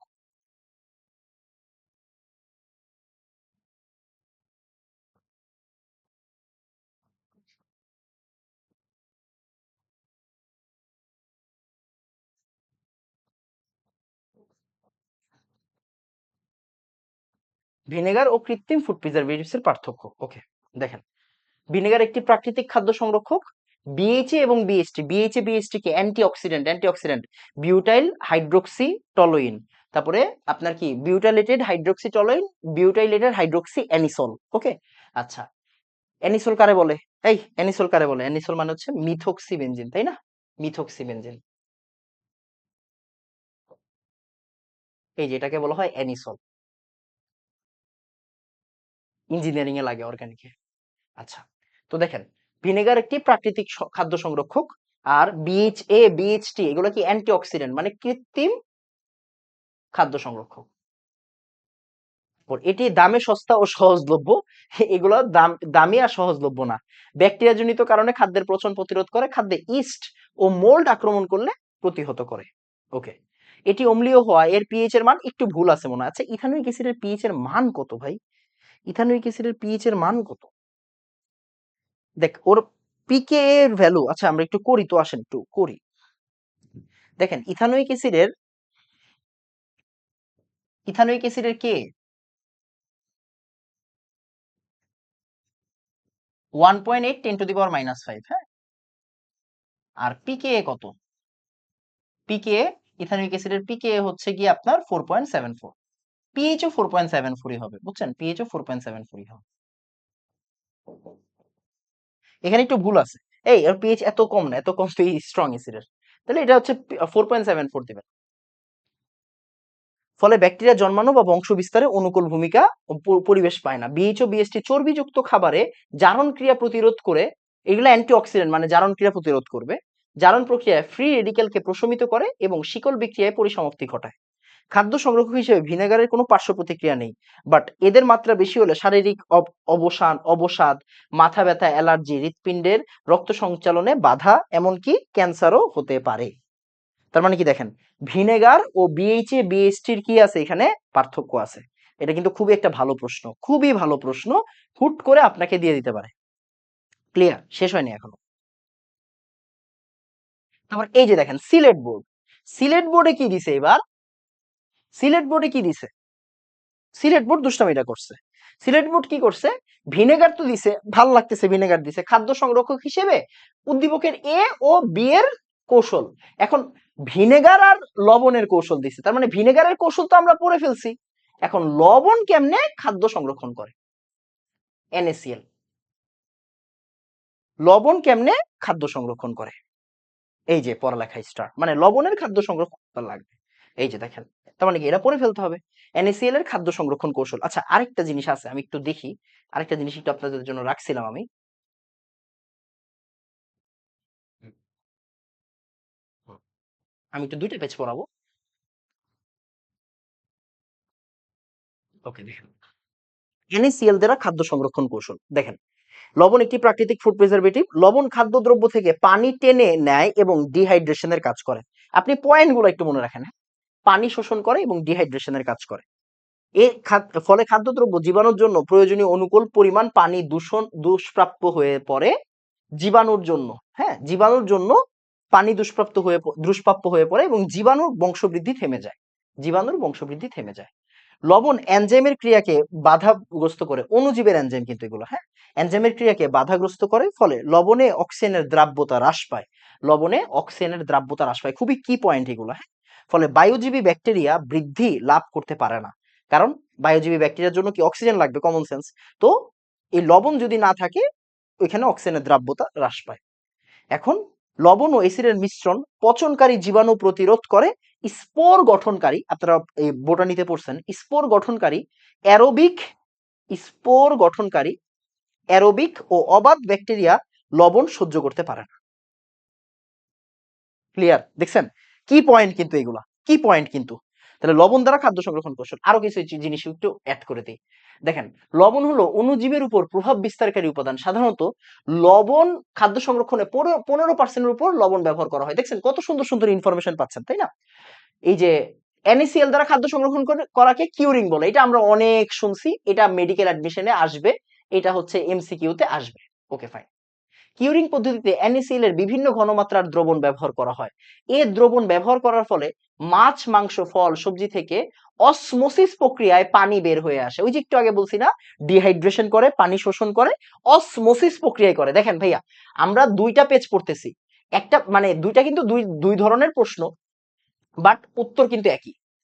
মানে দুইটা দুই উত্তর ছিল, আমি দুইটা দুই টেস্ট পেপার থেকে নিয়ে একসাথে করছি। কেন? আপনি যাতে অনেকগুলো ইনফরমেশন পান, এন্ড লেখাটা আপনার যাতে সুন্দর হয়। একটু আগে পাইছেন পানি শোষণ করে, এখন পাইলেন অসমোসিস প্রক্রিয়ায় পানি শোষণ করে, এখন এটা বেটার। ওকে। তারপরে আর্দ্রতার ফলে, আর্দ্রতার উপস্থিতিতে এসব অণুজীব জন্মদানের অনুকূল পরিবেশ ব্যাহত হয়। এখানে যেমন এইটা লেখা আছে, ওইখানে কিন্তু আরো সুন্দর সুন্দর ইনফরমেশন আছে যে ভাই ওই আপনার কি বলে এই কি বলে এটাকে, ব্যাকটেরিয়া গুলো লবণ কোন ব্যাকটেরিয়া গুলো লবণ সহ্য করতে পারে না, তারপর হচ্ছে গিয়ে পানিতে অক্সিজেনের দ্রাব্যতা নষ্ট হয়ে যায়, এই জন্য এনজাইম গুলো মারা যায়, এগুলো লেখা আছে না, লেখা আছে। তারপর এই পদ্ধতিতে এই যে লবণ দিয়ে কি কি সংরক্ষণ করা হয়, কাঁচা আম, জলপাই, চালতা, আমলকি, গাজর, কাঁচামরিচ উত্তম রূপে সংরক্ষণ করা যায়। কিউরিং কিউরিং পদ্ধতিতে 7 থেকে 8% NaCl লবণ ব্যবহার করা হয়। তবে দীর্ঘ সময় পর্যন্ত ব্যবহারের জন্য লবণের দ্রবণের সাথে ল্যাকটিক অ্যাসিড ব্যবহার করা হয়। ল্যাকটিক অ্যাসিড ব্যাকটেরিয়া উৎপাদনে প্রতিকূল পরিবেশ সৃষ্টি করে, এতে করে খাদ্য সংরক্ষণ প্রক্রিয়া আরো সুদৃঢ় হয়। ক্লিয়ার? মানে লবণের সাথে কি ল্যাকটিক অ্যাসিড দেওয়া হয়, যাতে করে কি খাদ্য সংরক্ষণ প্রক্রিয়াটা আরো সুন্দর হয়। তাহলে সিলেট বোর্ড কিন্তু এবার এই কাজটা করছে, লবণের সাথে কি দিয়ে দিছে, মানে ভিনেগারের সাথে লবণের ক্রিয়া কৌশলও জিজ্ঞাসা করছে। তাহলে ভিনেগারের সংরক্ষণ কৌশল আর লবণের কৌশল আলাদা করছে। বুঝা গেছে? তার মানে কি আমার ভিনেগারটাও পড়তে হচ্ছে, লবণটাও পড়তে হচ্ছে, শুধু এইখানে শেষ না। দেখি সামনে কি আছে। এই যে দেখেন, বরিশাল 23। বরিশালে কি করছে, বরিশাল হচ্ছে আরেক খেলা দেখাইছে। বরিশাল খাদ্য সংরক্ষণে সি এর ব্যবহার, সি কি, সরিষার বীজ থেকে তৈল মানে সরিষার তেল, খাদ্য সংরক্ষণে সরিষার তেলের ভূমিকা। দরকার ছিল? দরকার ছিল না। সমুদ্রের পানি থেকে সাদা দানা, সমুদ্রের পানি থেকে সাদা দানা মানে কি বলেন তো, সল্ট মানে লবণ। আর আখের রস থেকে সাদা দানা মানে এটা মনে হয় ভিনেগার বুঝাইছে, হ্যাঁ ভিনেগার। আর এটা কি, এটা হচ্ছে আপনার সরিষার তেল। তার মানে খাদ্য সংরক্ষণে সরিষার তেলের ব্যবহার, এইটা তো গ্যাঞ্জাম ভাই, এটা তো পড়ি নাই, এটা তো সিলেবাসে ছিল না, আপনারা তো সিলেবাস দেখবে না। দেখেন আমি কিন্তু আপনাকে দূরের প্রশ্ন দেখাই নাই, এইবারের প্রশ্ন দেখাইছি, তার মানে আপনি বুঝতে পারতেছেন পড়ে যাইতে হবে যে। ওকে। তাহলে সরিষার তেল দেখেন, উদ্দীপকে সি হলো সরিষার বীজ থেকে পেষণের মাধ্যমে উৎপন্ন তৈল মানে সরিষার তেল। সরিষার তেল একটি প্রাকৃতিক খাদ্য সংরক্ষক। সরিষার তেলের উপরে তেলের স্তর সৃষ্টি করে, সরিষার তেল খাদ্যের উপরে তেলের স্তর সৃষ্টি করে। তেল পানির সাথে অদ্রবণীয় হওয়ায় উক্ত পরিবেশে পানি যুক্ত হতে পারে না। এই যে পানি যুক্ত হতে পারে না মানে কি, পানি ছাড়া যা যা হয়। জলীয় পরিবেশে জলীয় পরিবেশ ব্যতীত অণুজীবের বৃদ্ধিও সম্ভব না। এভাবে একটি কার্যকর ভাবে খাদ্য ব্যাকটেরিয়ার বৃদ্ধি ব্যাহত করে। তার মানে একটা জিনিস চিন্তা করেন, এই জায়গায় যে পানিটা নাই, জলীয় পরিবেশ নাই, তখন আপনি কি আরো 2-3টা লাইন অ্যাড করে দিতে পারেন, পানির অভাবে কারা কারা অক্সিজেন মরে যায়, তারপর হচ্ছে গিয়ে কোন কোন ব্যাকটেরিয়া পানি ছাড়া থাকতে পারে না, শেষ। ফলে এই প্রাকৃতিক খাদ্য সংরক্ষকটি বিভিন্ন আচার সংরক্ষণে ব্যবহার করা হয়। এর দ্বারা সংরক্ষিত আচার, চাটনি সহ বিভিন্ন পণ্যে দীর্ঘদিন যাবত পচন ক্রিয়া থেকে রক্ষা পায়। সুতরাং উপরের আলোচনা থেকে বলা যায় খাদ্য সংরক্ষণে প্রাকৃতিক খাদ্য সংরক্ষক সরিষার তেলের ব্যবহার রয়েছে, শেষ। তার মানে সরিষার তেলের ব্যবহারটাও জরুরি। এরপরে প্রশ্ন কি দিছে, উদ্দীপকের এ ও বি এর তুলনা করো। এ ও বি এর তুলনা মানে কি, এই যে একটু আগে শেষ করাই দিছি। মানে এ কি আমার মানে NaCl আর বি হচ্ছে আমার ভিনেগার, তাহলে ভিনেগারেরটাও পড়াইছি, NaCl এরটাও পড়াই দিছি। ঠিক আছে, তার মানে কি লবণ হয়ে গেল, আমার ভিনেগারও হয়ে গেল। Okay fine. এরপরে শেষ না ভাইয়া, পড়াশোনা শেষ নাই, হ্যাঁ।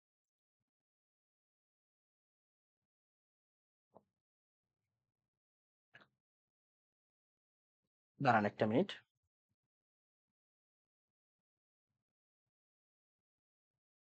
এটা কি জানি, এই প্রশ্নটা জানি কিসের ছিল। আচ্ছা।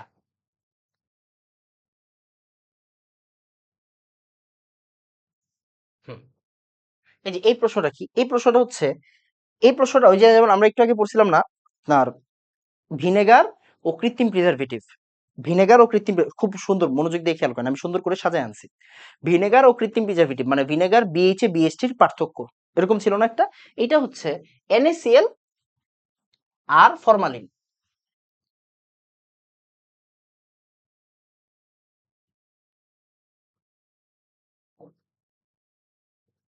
NaCl এবং ফরমালিন, NaCl এবং ফরমালিন। ওকে, তাহলে NaCl এবং ফরমালিন কিভাবে কি করে না করে, এটাই তো আমাদের কথা। তাহলে ফরমালিন মানে কি আমাদের কৃত্রিম, আর NaCl হচ্ছে কি আমাদের প্রাকৃতিক। NaCl এর প্যারা শেষ, NaCl শেষ। এবার দেখো, দৃশ্যকল্প 2 এর সংরক্ষকটি ফরমালিন, এই যে এখান থেকে ফরমালিন স্টার্ট হয়েছে, হ্যাঁ এখান থেকে ফরমালিন, মানে আমি উদ্দীপকটা রাখিনি, এগুলো আগের প্রশ্ন, হ্যাঁ এগুলো আগের প্রশ্ন। এই জায়গা থেকে ফরমালিন স্টার্ট হয়েছে, এই জায়গা থেকে ফরমালিন স্টার্ট হয়েছে, মানে ফরমালিনটাও একটু পড়ে ফেলবেন, ফরমালিন স্টার্ট হয়েছে। তাহলে ফরমালিনের পড়াগুলো একটু দেখি। এটি অত্যন্ত শক্তিশালী জীবাণুনাশক। এটি মূলত ব্যবহার করা হয় মৃত জীবদেহ সংরক্ষণে, আসবাবপত্র, মেঝে, দেয়াল ইত্যাদি জীবাণুমুক্ত রাখতে।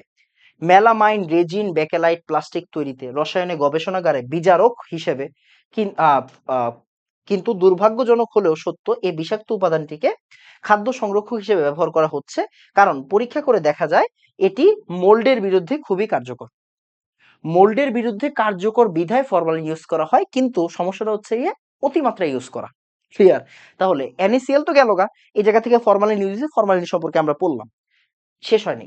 এবার দেখেন, মাছ, মাংস, দুধ, ফল, সবজি, শুকনা খাদ্য সব ক্ষেত্রেই এর ব্যবহার জীবনের জন্য হুমকি স্বরূপ। ওকে, ফরমালিনের মূল উপাদান মিথানেল, HCHO, জীবদেহের প্রোটিনের অ্যামিনো গ্রুপের সাথে বন্ধন সৃষ্টি করে বিধায় প্রোটিন নষ্ট হতে পারে না। এ কারণে দীর্ঘদিন মাছ মাংস সতেজ ও তাজা ভাব থাকে, পচে যায় না। কিন্তু ফরমালিন ব্যবহারে খাদ্যের স্বাভাবিক খাদ্য শৃঙ্খল ভেঙে যায়, এতে খাদ্যের স্বাভাবিক পুষ্টিগুণ ও খাদ্য মান নষ্ট হয়। এছাড়াও এটি আমাদের দেহে প্রবেশ করে বিভিন্ন অর্গানকে নষ্ট করে, ধ্বংস করে, বিশেষ করে কিডনির মারাত্মক ক্ষতি করে।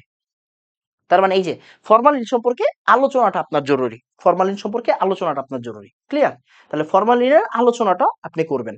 তাহলে NaCl শেষ হয়েছে আপনার, চিনি শেষ হয়েছে, সরি চিনি না, NaCl শেষ হয়েছে, আর কি সরিষার তেল শেষ হয়েছে, ভিনেগার শেষ হয়েছে, BHA BST সম্পর্কে পয়েন্ট করে দিছি, আর এটা কি গেল, এটা ফরমালিন গেল, ফরমালিন সম্পর্কে আইডিয়া হইল।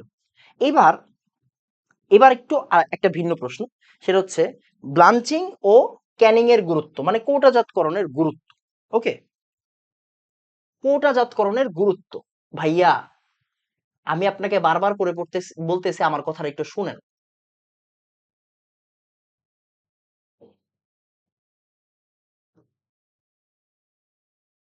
ওকে, শুনেন, পড়াচ্ছি, একটু পড়ে ফেলেন, 10-15 মিনিট লাগবে হাইস্ট। তাহলে খাদ্য বস্তু কৌটাজাতকরণ এর জন্য খাদ্য সামগ্রীর ব্লাঞ্চিং অত্যন্ত গুরুত্বপূর্ণ। ব্লাঞ্চিং কি?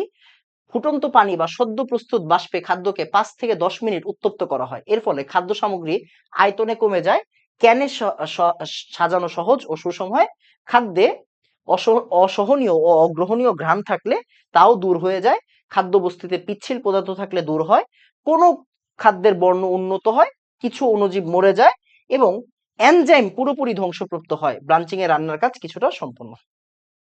তো এই যে এটা কি খুব কঠিন, ছোটবেলার সমাজ পড়ার মতো। ওকে, ক্যানিং এর গুরুত্ব মানে কোটাজাতকরণের গুরুত্ব, কোটাজাতকরণ গুরুত্ব, এটা খুব ইম্পর্টেন্ট জিনিস, একটু পড়ে ফেলেন, পয়েন্ট গুলা জাস্ট নোট করেন ভাই, পয়েন্ট গুলো নোট করেন, পড়ে গেলে ক্ষতি নাই। বিভিন্ন ধরনের ফল, সবজি, সামুদ্রিক মাছ, গৃহপালিত পশুর মাংস ইত্যাদি সংরক্ষণে দেশের খাদ্য নিরাপত্তার পাশাপাশি বিদেশে রপ্তানি করে প্রচুর বৈদেশিক মুদ্রা অর্জন করা যায়। তার মানে আপনি প্রথম পয়েন্ট লিখবেন কোটাজাতকরণের গুরুত্ব, প্রথম পয়েন্ট লিখবেন কি বৈদেশিক মুদ্রা অর্জন, আপনি পয়েন্ট করে দেন। মানে আপনি এইভাবে লিখবেন, এক, বৈদেশিক মুদ্রা অর্জন, বৈদেশিক মুদ্রা অর্জন, এই যে আপনার একটা পয়েন্ট, এটা লিখে এই যে এটা লেখেন, ওদের যে সুন্দর হইলো না? হ্যাঁ, এরপরে দেখেন, বিভিন্ন মৌসুমী ফলের পচনের হাত থেকে রক্ষার জন্য আধুনিক বিশ্বে একটি সফল খাদ্য সংরক্ষণ পদ্ধতি। কোটাজাতকরণের মাধ্যমে গড়ে ওঠে বিভিন্ন ধরনের ক্ষুদ্র, মাঝারি ও ভারী শিল্পের, অনেক লোকের কর্মসংস্থান হয়। তার মানে আপনি কি কর্মসংস্থান একটা পয়েন্ট দিতে পারেন। তারপরে খাদ্য সংরক্ষণ পদ্ধতি, এটা একটা পয়েন্ট দিতে পারেন। কোটাজাতকরণের ফলে কৃষক আর্থিকভাবে লাভজনক হয়। তারপর গভীর সমুদ্র থেকে মাছ সংগ্রহ করে কোটাজাতকরণ করলে মাছ নষ্ট হয় না এবং পচন ধরে না। অন্যদিকে দেশের চাহিদা মিটিয়ে বিদেশে রপ্তানি করলে বৈদেশিক মুদ্রা পাওয়া যায়। অর্থনৈতিকভাবে সমৃদ্ধি অর্জন। খাদ্য কৌটাজাতকরণের ফলে এর পাশাপাশি আরো দুইটি শিল্প গড়ে উঠেছে। একটা হচ্ছে কৌটা বা ক্যান তৈরির কারখানা, অপরটি হচ্ছে ফুড লেকার কারখানা। তার মানে বুঝতে পারতেছেন, এটা কিন্তু জাস্ট ছোটবেলার সমাজ পড়া, যে কোটাজাতকরণ করলে সমাজের কি লাভ হচ্ছে আর বৈদেশিক মুদ্রা অর্জন হচ্ছে, শেষ। আপনি জাস্ট এই পয়েন্টগুলো একটু নোট করে রাখেন, জাস্ট 5টা কি পয়েন্ট নোট করবেন, এই যে আমি বক্স করে দিছি। কি পয়েন্ট নোট করলে আপনি লিখে দিয়ে আসতে পারবেন, বাই এনি চান্স যদি প্রশ্ন কঠিন করে। কথা কি বুঝছেন? বাই এনি চান্স যদি প্রশ্ন কঠিন করে আপনি লিখে দিয়ে আসতে পারবেন। এবার দেখেন, এটা কি? এটা হচ্ছে গিয়ে ফরমালিন বা কৃত্রিম সংরক্ষণের মাধ্যমে সংরক্ষণ করা হয়েছে। আচ্ছা, 1 মিনিট। আচ্ছা, কৃত্রিম খাদ্য সংরক্ষণ সম্পর্কে একটু এখানে লেখা আছে, কৃত্রিম খাদ্য সংরক্ষক, কৃত্রিম ফুড প্রিজারভেটিভ। হ্যাঁ, কৃত্রিম ফুড প্রিজারভেটিভ।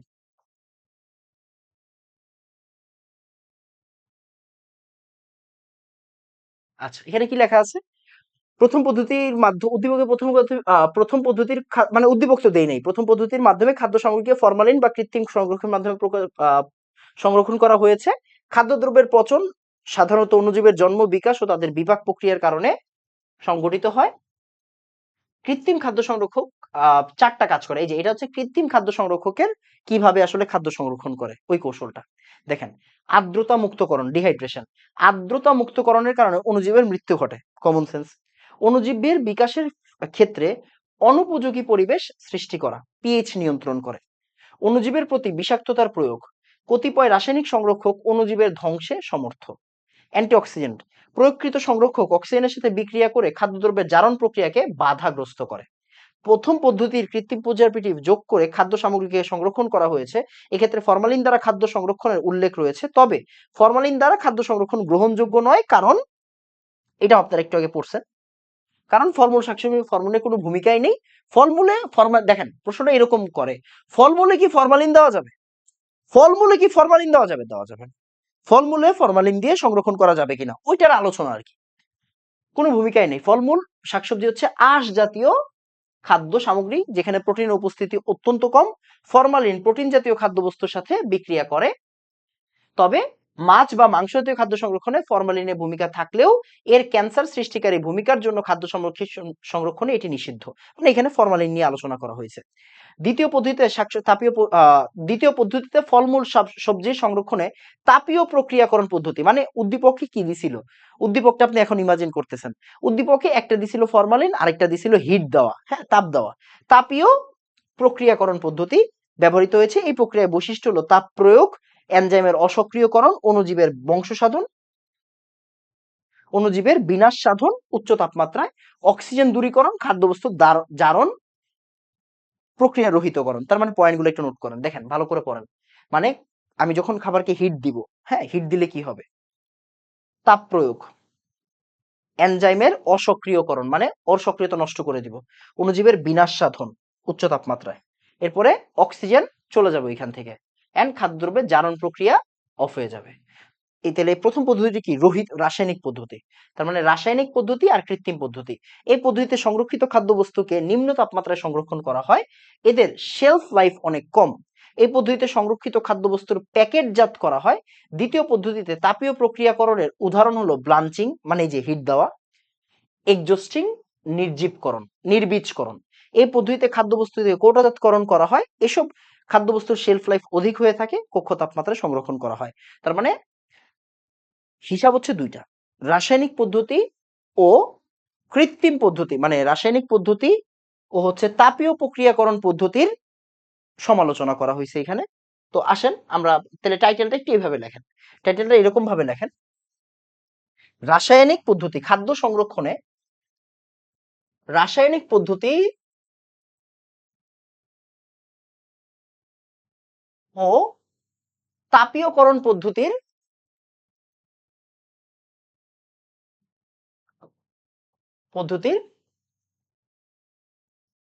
আলোচনা আর কি। হ্যাঁ, তার মানে কি, আপনাকে এই যে ওদের আলোচনা করতে দিবে, মানে কি ওদেরকে ওদের ভালো খারাপ দুইটা দিক নিয়ে আলোচনা করতে দিবে। মানে যে রাসায়নিক পদ্ধতির আলোচনা হয়ে গেল, রাসায়নিক পদ্ধতির উদাহরণে কি দিছে এখানে? ওরা ফর্মালডিহাইড দিছে, তাই না? ফর্মালডিহাইড দিছে। সরি, ফর্মালডিহাইড তো মানে ফরমালিন বুঝাইছে আরকি। তাহলে রাসায়নিক পদ্ধতির উদাহরণে ফর্মালডিহাইড দিবে, আর এখানে কি দিয়ে দিবে? এখানে দিয়ে দিবে হচ্ছে যে হিট দেওয়া, হিট দেওয়া। এই ২ টা জিনিস দিয়ে দিবে। অ্যান্ড এটা কি আপনাকে আলোচনা করতে হবে। শেষ।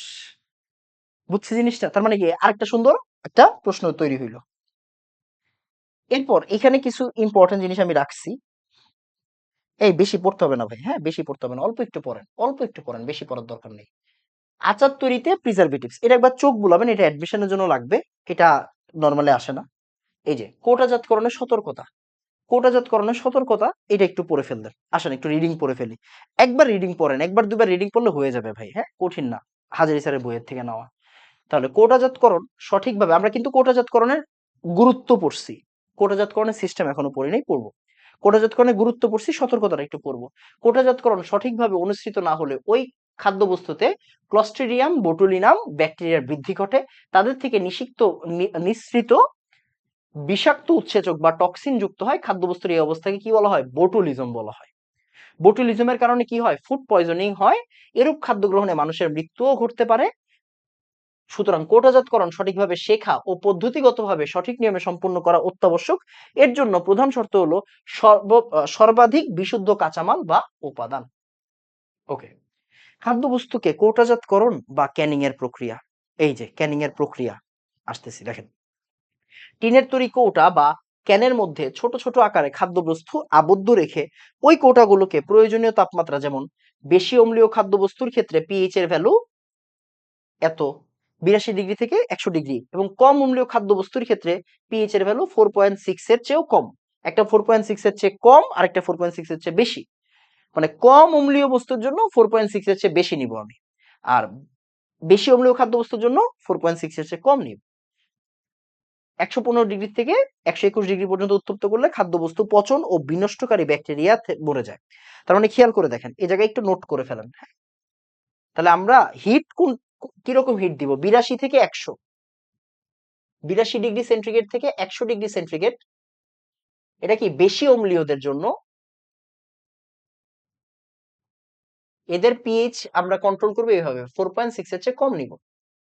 ঠিক আছে, ওকে। আর কম অম্লীয়দের জন্য পিএইচ কি দিব? 4.6 এর চেয়ে বেশি। আর হিট দিব কি? 115 থেকে 121। তাহলে ব্যাকটেরিয়া মরে যাবে, সোজা বাংলা কথা। তাহলে bacteria done, done and dusted. ঠিক আছে, শেষ, ও শেষ। এরপর এ অবস্থায় কোটায় আবদ্ধ খাদ্যবস্তু ব্যাকটেরিয়া মুক্ত হয়ে যায়। প্রক্রিয়া শেষের দিকে কোটাটি প্রায় বায়ুশূন্য অবস্থায় থাকে এবং বাতাসে থাকা ক্ষতিকর ব্যাকটেরিয়া খাদ্যবস্তুর সংস্পর্শে আসতে পারে না, ফলে কৌটাবদ্ধ খাদ্যবস্তু নিরাপদে সংরক্ষিত থাকে। এবার আসেন, এই যে দেখেন কত সুন্দর করে জিনিসটা লেখা থাকে। এই জিনিসটা দিলেই টিচার খুশি হয়ে আপনারা নাম্বার দিয়ে দিবে। এই যে আমাদের যে ফ্লো চার্টটা খুব মনোযোগ দিয়ে খেয়াল করেন। প্রথম স্তর কি বুঝেন? বুঝেন, কাঁচামাল সংগ্রহ, এরপরে ওইটা বাছাই করবেন, এরপরে ভালো করে ধুইবেন, এরপরে খোসা ছাড়াইবেন আর ছোট টুকরা করবেন। আপনি কি করতেছেন? আপনি বয়ামের ভিতরে ভরতেছেন, আপনি তো পুরো জিনিসটা নিতে পারবেন না। তাহলে প্রথমে আমি সংগ্রহ করব, এরপরে বাছাই করব যে ভালোগুলা কোনগুলা, এরপরে ধুমু মানে ধৌত করব, এরপরের কাজ কি? এরপরে টুকরা করা, ছোট টুকরা করা, আর হচ্ছে খোসা ছাড়ানো। এরপরে কি? হিট দিয়ে সিদ্ধ করা, কৌটায় ভর্তি করা, ক্যানিং এ তরল রূপে ফুড প্রিজারভেটিভ বা চিনির সিরাপ বা লবণ যোগ করা। মানে এই যে আমি এখন প্রিজারভেটিভ দিয়ে দিলাম কারণ আমি অনেক দিন ধরে রাখতে যাচ্ছি। এক্সস্টিং বা সিলিং বা বায়ু শূন্য করা বা বায়ুরোধকরণ। এরপরে রিটর্টিং বা নির্বীজকরণ। এরপরে কৌটা ঠান্ডা করা, লেবেলিং ও গুদামজাত করা, লেবেল করে গুদামজাত করা। এই সুন্দর করে জিনিসটা এখানে দেওয়া আছে। এই যে দেখেন পয়েন্ট গুলা, এইভাবে আপনি দিবেন, এইভাবে দিলেই নাম্বার পাবেন। প্রত্যেকটা সম্পর্কে আর জানার দরকার নেই। এই খেয়াল করেন, আর জানার দরকার নেই। আপনি জাস্ট এইগুলা, আমি কিন্তু এখানে দেখেন এগুলো সিলেবাসে নাই হয়তো আপনাদের। আমি কেন পড়াচ্ছি? আমি আপনাদের খারাপ চাই না, বিশ্বাস করেন আমি আপনাদের খারাপ চাই না। আপনি এই যে এখন যে পড়লেন না, মেডিকেল অ্যাডমিশনে গিয়ে হুট করে একটা প্রশ্ন পাবেন যে এই যে খাদ্যবস্তুকে যে হচ্ছে গিয়ে বায়ু শূন্য করা হয়, প্রক্রিয়ার নাম কি? এক্সস্টিং পাবেন। সো আপনাদের ভালোর জন্য পড়াচ্ছি, একটু দেখে রাখবেন এই জিনিসগুলো, একটু পড়ে যাবেন, একটু ছোট করে নোট করে যাবেন। 1 ঘন্টার ব্যাপার ভাইয়া, তাই না? একটু পড়ে গেলে দেখবেন প্রশ্ন যদি কোনো কেউ ঘুরাইয়াও দেয় আপনাকে কেউ ইনশাল্লাহ আটকাইতে পারবে না। ঠিক আছে বাবা, বুঝছি। ওকে। কোটাজাতকরণ বা ক্যানিং এর বিভিন্ন ধাপ। অণুজীবের জৈবিক ক্রিয়া ত্বরান্বিত করে কে? অক্সিজেন। মানে এটা একটু নোট করে এটা একটু জাস্ট রিডিং পড়বেন, দেখবেন ভাল লাগবে। অণুজীবের জৈবিক ক্রিয়া ত্বরান্বিত করে কে? অক্সিজেন। এনজাইম ও মাইক্রো অর্গানিজম দূর হয় ব্লাঞ্চিং এর মাধ্যমে। স্টেক বার্নিং ও নরম হয়ে যাওয়া হতে রক্ষা করে, ঠান্ডা করলে নরম হয়ে যাওয়া থেকে রক্ষা হয়। ফলমূলে বিশুদ্ধ চিনির দ্রবণের ঘনমাত্রা 30 থেকে 40%, এগুলো অ্যাডমিশনের জন্য ইম্পর্টেন্ট। তারপরে অ্যাসিড বেশি থাকলে তাপমাত্রা ও তাপ প্রয়োগের সময় 30 মিনিট ধরে তাপ দিতে হয়। অ্যাসিড না থাকলে ওই যে বেশি তাপ দিতে হয় 1.5 থেকে 2 ঘন্টা। মানে কম অম্লীয় হইলে, বেশি অম্লীয় হইলে, একটু আগে যে বললাম। হ্যাঁ, মানে 30 মিনিট তাপ দিতে হয়, এই যে এই জায়গায় লেখা আছে। হ্যাঁ, এই যে তার মানে এটা কি? এটা হচ্ছে 30 মিনিট। আর এটা কি 1.5 থেকে 2 আওয়ার।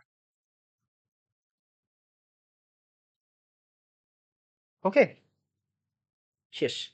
আমের কোটাজাতকরণ প্রণালী, এটা আমের সিজন, তাই আমের জিনিসটা আইসা পড়তে পারে, আমার কেন জানি মনে হয়েছে। হ্যাঁ, আপনি বলবেন ভাই কাঁঠালেরও তো সিজন না। আপনি একটু জাস্ট এই যে দেখেন, আপনার এখন সব হয়ে গেছে, আপনার সব পড়া শেষ। কোটাজাতকরণ কি, আপনি পয়েন্ট গুলো একবার খালি পড়বেন, একটু দেখেন। ফল সংগ্রহ, ধৌতকরণ ও খোসা ছাড়ানো। এবার এই বাংলাটা কি আপনার পড়তে হবে না? মানে আপনি রাজশাহীতে গেলেন, একটা আমের ইয়া নিলেন, কি বলেন, মনে করেন ইয়া নিলেন, কি বলে, বাক্স নিলেন। কারণ সব আম তো আপনি বাছাই করবেন ওই জায়গা থেকে, যেগুলো এই যে পুষ্ট পরিপক্ক ৮-৬০ আম সংগ্রহ ও বাছাই করতে হবে। তারপরে বাছাই করা আম ভালো করে ধুয়ে বোটা ও খোসা ছাড়ানো হয়। এটা কি কঠিন জিনিস না? তার মানে আপনি পয়েন্ট গুলো জাস্ট করবেন। ফলের টুকরা ও স্লাইস করা। কৌটায় ফলের টুকরা ও ক্যানিং এ তরল ভর্তি, খেয়াল করেন।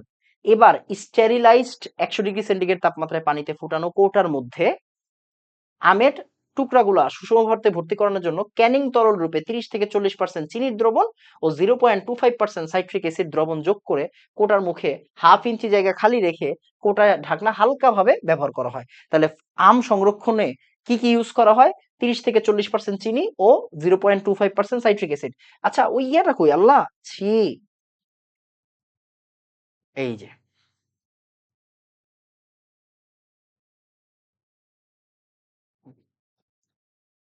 এই যে দেখেন, এই যে দেশি আম, দেশি ফল কোটাজাতকরণে কি কি ব্যবহার করা হয়? 30 থেকে 40% চিনির দ্রবণ, 0.25% সাইট্রিক অ্যাসিড। দেখছেন? এটাই আপনার ইম্পর্টেন্ট জিনিস। তারপরে এক্সস্টিং, সিলিং ও রিটর্টিং, দেখেন। এরপর পানি স্ফুটন বাদ পদ্ধতিতে, আপনার কোনো কিছু জানতে হবে না, জাস্ট নামটা শুনে রাখেন। পানি স্ফুটন বাদ পদ্ধতিতে কৌটা ও কৌটার মধ্যস্থ খাদ্যবস্তুকে 85 ডিগ্রি সেন্টিগ্রেড তাপমাত্রায় এক্সস্টিং করে হালকা ঢাকনা লাগিয়ে সিল্ড করা হয়। এই অবস্থায় ভালোভাবে ঢাকনা লাগায় এই অবস্থায় কোটাকে 20 থেকে 30 মিনিট 100 ডিগ্রি সেন্টিগ্রেড তাপমাত্রায় ফুটন্ত পানিতে নির্বীজকরণ করা হয়। তারপরে লেবেলিং ও বাজারজাতকরণ, আপনার কাজ শেষ। তার মানে দেখেন, 4টা জিনিস। মানে ফল ফল সংগ্রহ, ধৌতকরণ, তারপরে হচ্ছে গিয়ে টুকরা, তারপরে হচ্ছে গিয়ে ওই যে ক্যানিং তরল মিশানো। ক্যানিং তরল মানে কি? ওই যে যখন আপনি ক্যানে দিবেন তখন আপনি তো ওইটার আগে ইয়া করে নিবেন, কি বলে, স্টেরিলাইজ করে নিবেন। তারপরে স্টেরিলাইজেশন শেষে তারপর এটার ভিতরে কি প্রিজারভেটিভ দিবেন আর আমের টুকরাগুলোকে দিবেন, শেষ। এরপরে এক্সস্টিং মানে বায়ু শূন্য করা, সিলিং আর রিটর্টিং মানে কি, বায়ু শূন্য করলেন, তারপরে সিলিং করবেন, এরপরে নির্বীজ করবেন। মানে নির্বীজকরণ মানে কি, ওই যে দেখেন লাস্টে লেখা আছে 20-30 মিনিট 100 ডিগ্রি সেন্টিগ্রেড তাপমাত্রায় ফুটন্ত পানিতে রিটোর্টিং বা নির্বীজকরণ করা হয়। লেবেলিং ও বাজারজাতকরণ শেষ। এবার লেবেলিং করবেন, গুদামজাত করবেন, নাইলে বাজারজাত করবেন, তার কাজ শেষ। তাহলে এই জিনিসটা যে পড়ছেন, আপনার লস হয়েছে না? লস হয়নি। তারপরে আমি আর কোনোটা রাখি নাই, আনারস রাখি নাই, টমেটোটা রাখছি, কেন জানি মনে হচ্ছে টমেটোটা আসতে পারে। তাহলে টমেটো সংরক্ষণ, এই যে প্রথম কাজ কি, সংগ্রহ ও ধৌতকরণ। তারপরে গরম পানিতে ব্লাঞ্চিং মানে কি, সিদ্ধ করা। পরিষ্কার টমেটো গুলোকে ফুটন্ত পানিতে 2 থেকে 3 মিনিট রেখে ঝাঁঝরি দিয়ে তুলে পাতলা পাতলা চামড়া ঢিলে হয়ে যায়, তারপরে গরম পানিতে ধুয়ে নেওয়া হয়। কৌটায় টমেটো ও ক্যানিং তরল ভর্তি, এটা আপনি বুঝে গেছেন। ব্লাঞ্চিং শেষে টমেটোর টুকরা গুলোকে স্টেরিলাইজ বা জীবাণুমুক্ত কৌটায় ভর্তি করে কৌটার মুখে হাফ ইঞ্চি জায়গা খালি রাখতে হয়। 10% NaCl দ্রবণ ও 5% চিনির দ্রবণ যোগ করে টমেটোর টুকরা গুলাকে ক্যানে ভর্তি করা হয়। ভালো করে একটু দেখেন তো, আমরা এই জায়গায় কি আছে ওইটা? টমেটো, এই যে দেখেন, 10% NaCl দ্রবণ ও 5% চিনির দ্রবণ দিয়ে টমেটোকে সংরক্ষণ করা হয়। মাছ মাংস সেম, মাছ মাংস সেম, 2% NaCl 2% চিনি, এটা প্রচুর আসে। মাছ মাংস সংরক্ষণে কি লাগে, 2% চিনি 2% NaCl, 2% চিনি 2% NaCl, 2% চিনি 2%, এটা একদম মুখস্থ রাখতে হবে, একদম মুখস্থ, একদম মুখস্থ। নাইট্রেট আর নাইট্রাইট মাথায় রাখবেন, নাইট্রেট নাইট্রেট দিয়ে মাছ মাংস সংরক্ষণ করা হয়। নাইট্রেট আর নাইট্রাইট যে আমার যে যে ইয়ে আছে, প্রিজারভেটিভ আছে, সোডিয়াম নাইট্রেট সোডিয়াম নাইট্রেট, ওইগুলো দিয়ে মাছ মাংস সংরক্ষণ করা হয়, একদম ফরজ। টমেটোতে তো মাত্র বললেন 10% চিনি 5% লবণ, 10% চিনি 5% লবণ। এর আগেরটা কি পড়ছিলেন, 10 থেকে 40% চিনি, 0.25% কি সাইট্রিক অ্যাসিড দেশি আমের ক্ষেত্রে। বাকিগুলো আমার মনে হয় না আসবে, এই জন্য আর আমি পড়াচ্ছি না। তারপরে এই যে দেখেন, তারপরে এই যে এক্সস্টিং সিলিং রিটোর্টিং, কোটাগুলোকে স্ফুটন বাথের ক্যানে পানি স্ফুটন বাথের ক্যানে রেখে 85°C তাপমাত্রায় 10 মিনিট এক্সস্টিং করা হয়, ফলে কোটার মুখ সিলিং করে 100°C তাপমাত্রায় 30 মিনিট রিটোর্টিং করা হয়। সেম কিন্তু একটু আগেরটা দেখেন, ভালো করে পড়েন, দেখেন দেখেন 20 থেকে 30 মিনিট, মানে 30 মিনিট 100°C রিটোর্টিং করা হচ্ছে। তাহলে রিটোর্টিং করা হচ্ছে কততে, রিটোর্টিং, এই যে একবার লেখেন না, একবার লেখলে দেখবেন আর ভুলবেন না। রিটোর্টিং করা হচ্ছে কি 30 মিনিট, আর কি বলেন তো, 100°C তাপমাত্রায়। আর এক্সস্টিং করা হচ্ছে কিসে, মানে বায়ু শূন্য করা হচ্ছে কিসে, দেখেন তো, 85°C তাপমাত্রায় এক্সস্টিং করে। তার মানে দেখেন, পানি স্ফুটন বাত পদ্ধতি, পানি স্ফুটন বাত পদ্ধতি আর 85°C তাপমাত্রা শেষ। কিন্তু দেখেন এই জায়গায়, দেখেন এই জায়গায় তাই আছে, দেখেন ভালো করে পড়েন, তেলি হয়ে যাবে। এই যে দেখেন, পানি স্ফুটন বাতের মাধ্যমে 85°C তাপমাত্রায় 10 মিনিট এক্সস্টিং করা হয়। মানে এক্সস্টিং এর এখানে টাইম জরুরি না, এখানে যেমন টাইম দেন, টাইম দিছে, টাইম দেয় না, আপনি এখানেও টাইম দিয়ে দেন, 10 মিনিট শেষ। তাহলে 10 মিনিট ধরে বায়ু শূন্য করা হইলো 85°C তাপমাত্রায়, প্রসেসটা কি, পানি স্ফুটন বাত পদ্ধতি শেষ।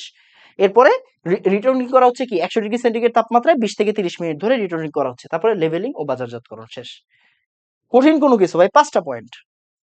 এরপরে কচি ভুট্টার জন্য, কচি ভুট্টার জন্য কি একটু আগে দেখেন, এই যে ক্যানিং তরল রূপে 2% লবণ 5% চিনি, সব কিন্তু সুন্দর করে আমি এখানে দিয়ে রাখছি, দেখেন এই দেখেন, কচি ভুট্টার জন্য কি 2% লবণ আর 5% চিনি, 2% লবণ 5%, মানে আপনি যত বেশি পড়বেন তত বেশি হচ্ছে গিয়ে মুখস্থ হয়ে যাবে। যেমন টমেটোটা আমার কাছে ইম্পর্টেন্ট বেশি মনে হয়েছে, বা ভুট্টাও আইসা পড়তে পারে।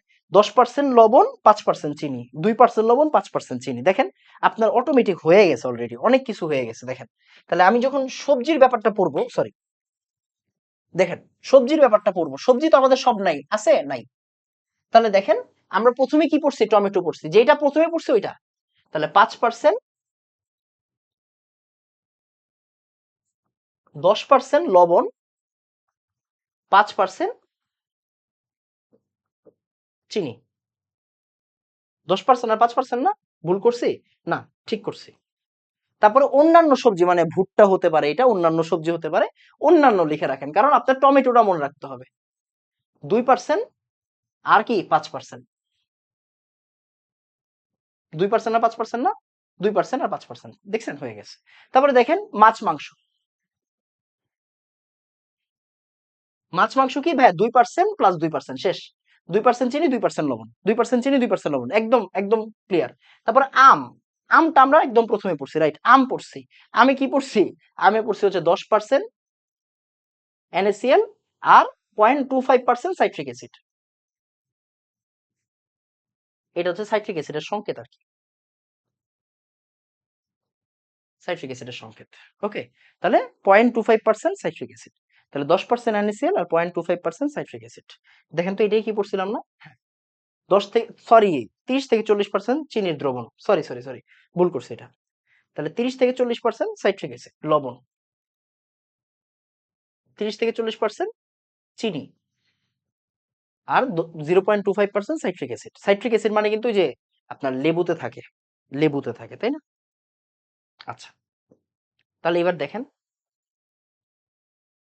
কচি ভুট্টার, কচি ভুট্টা সংগ্রহ, দানা পৃথক করা, তারপরে ভুট্টার দানাকে ব্লাঞ্চিং করা, ব্লাঞ্চিং পর্যন্ত কিন্তু পুরো সেম।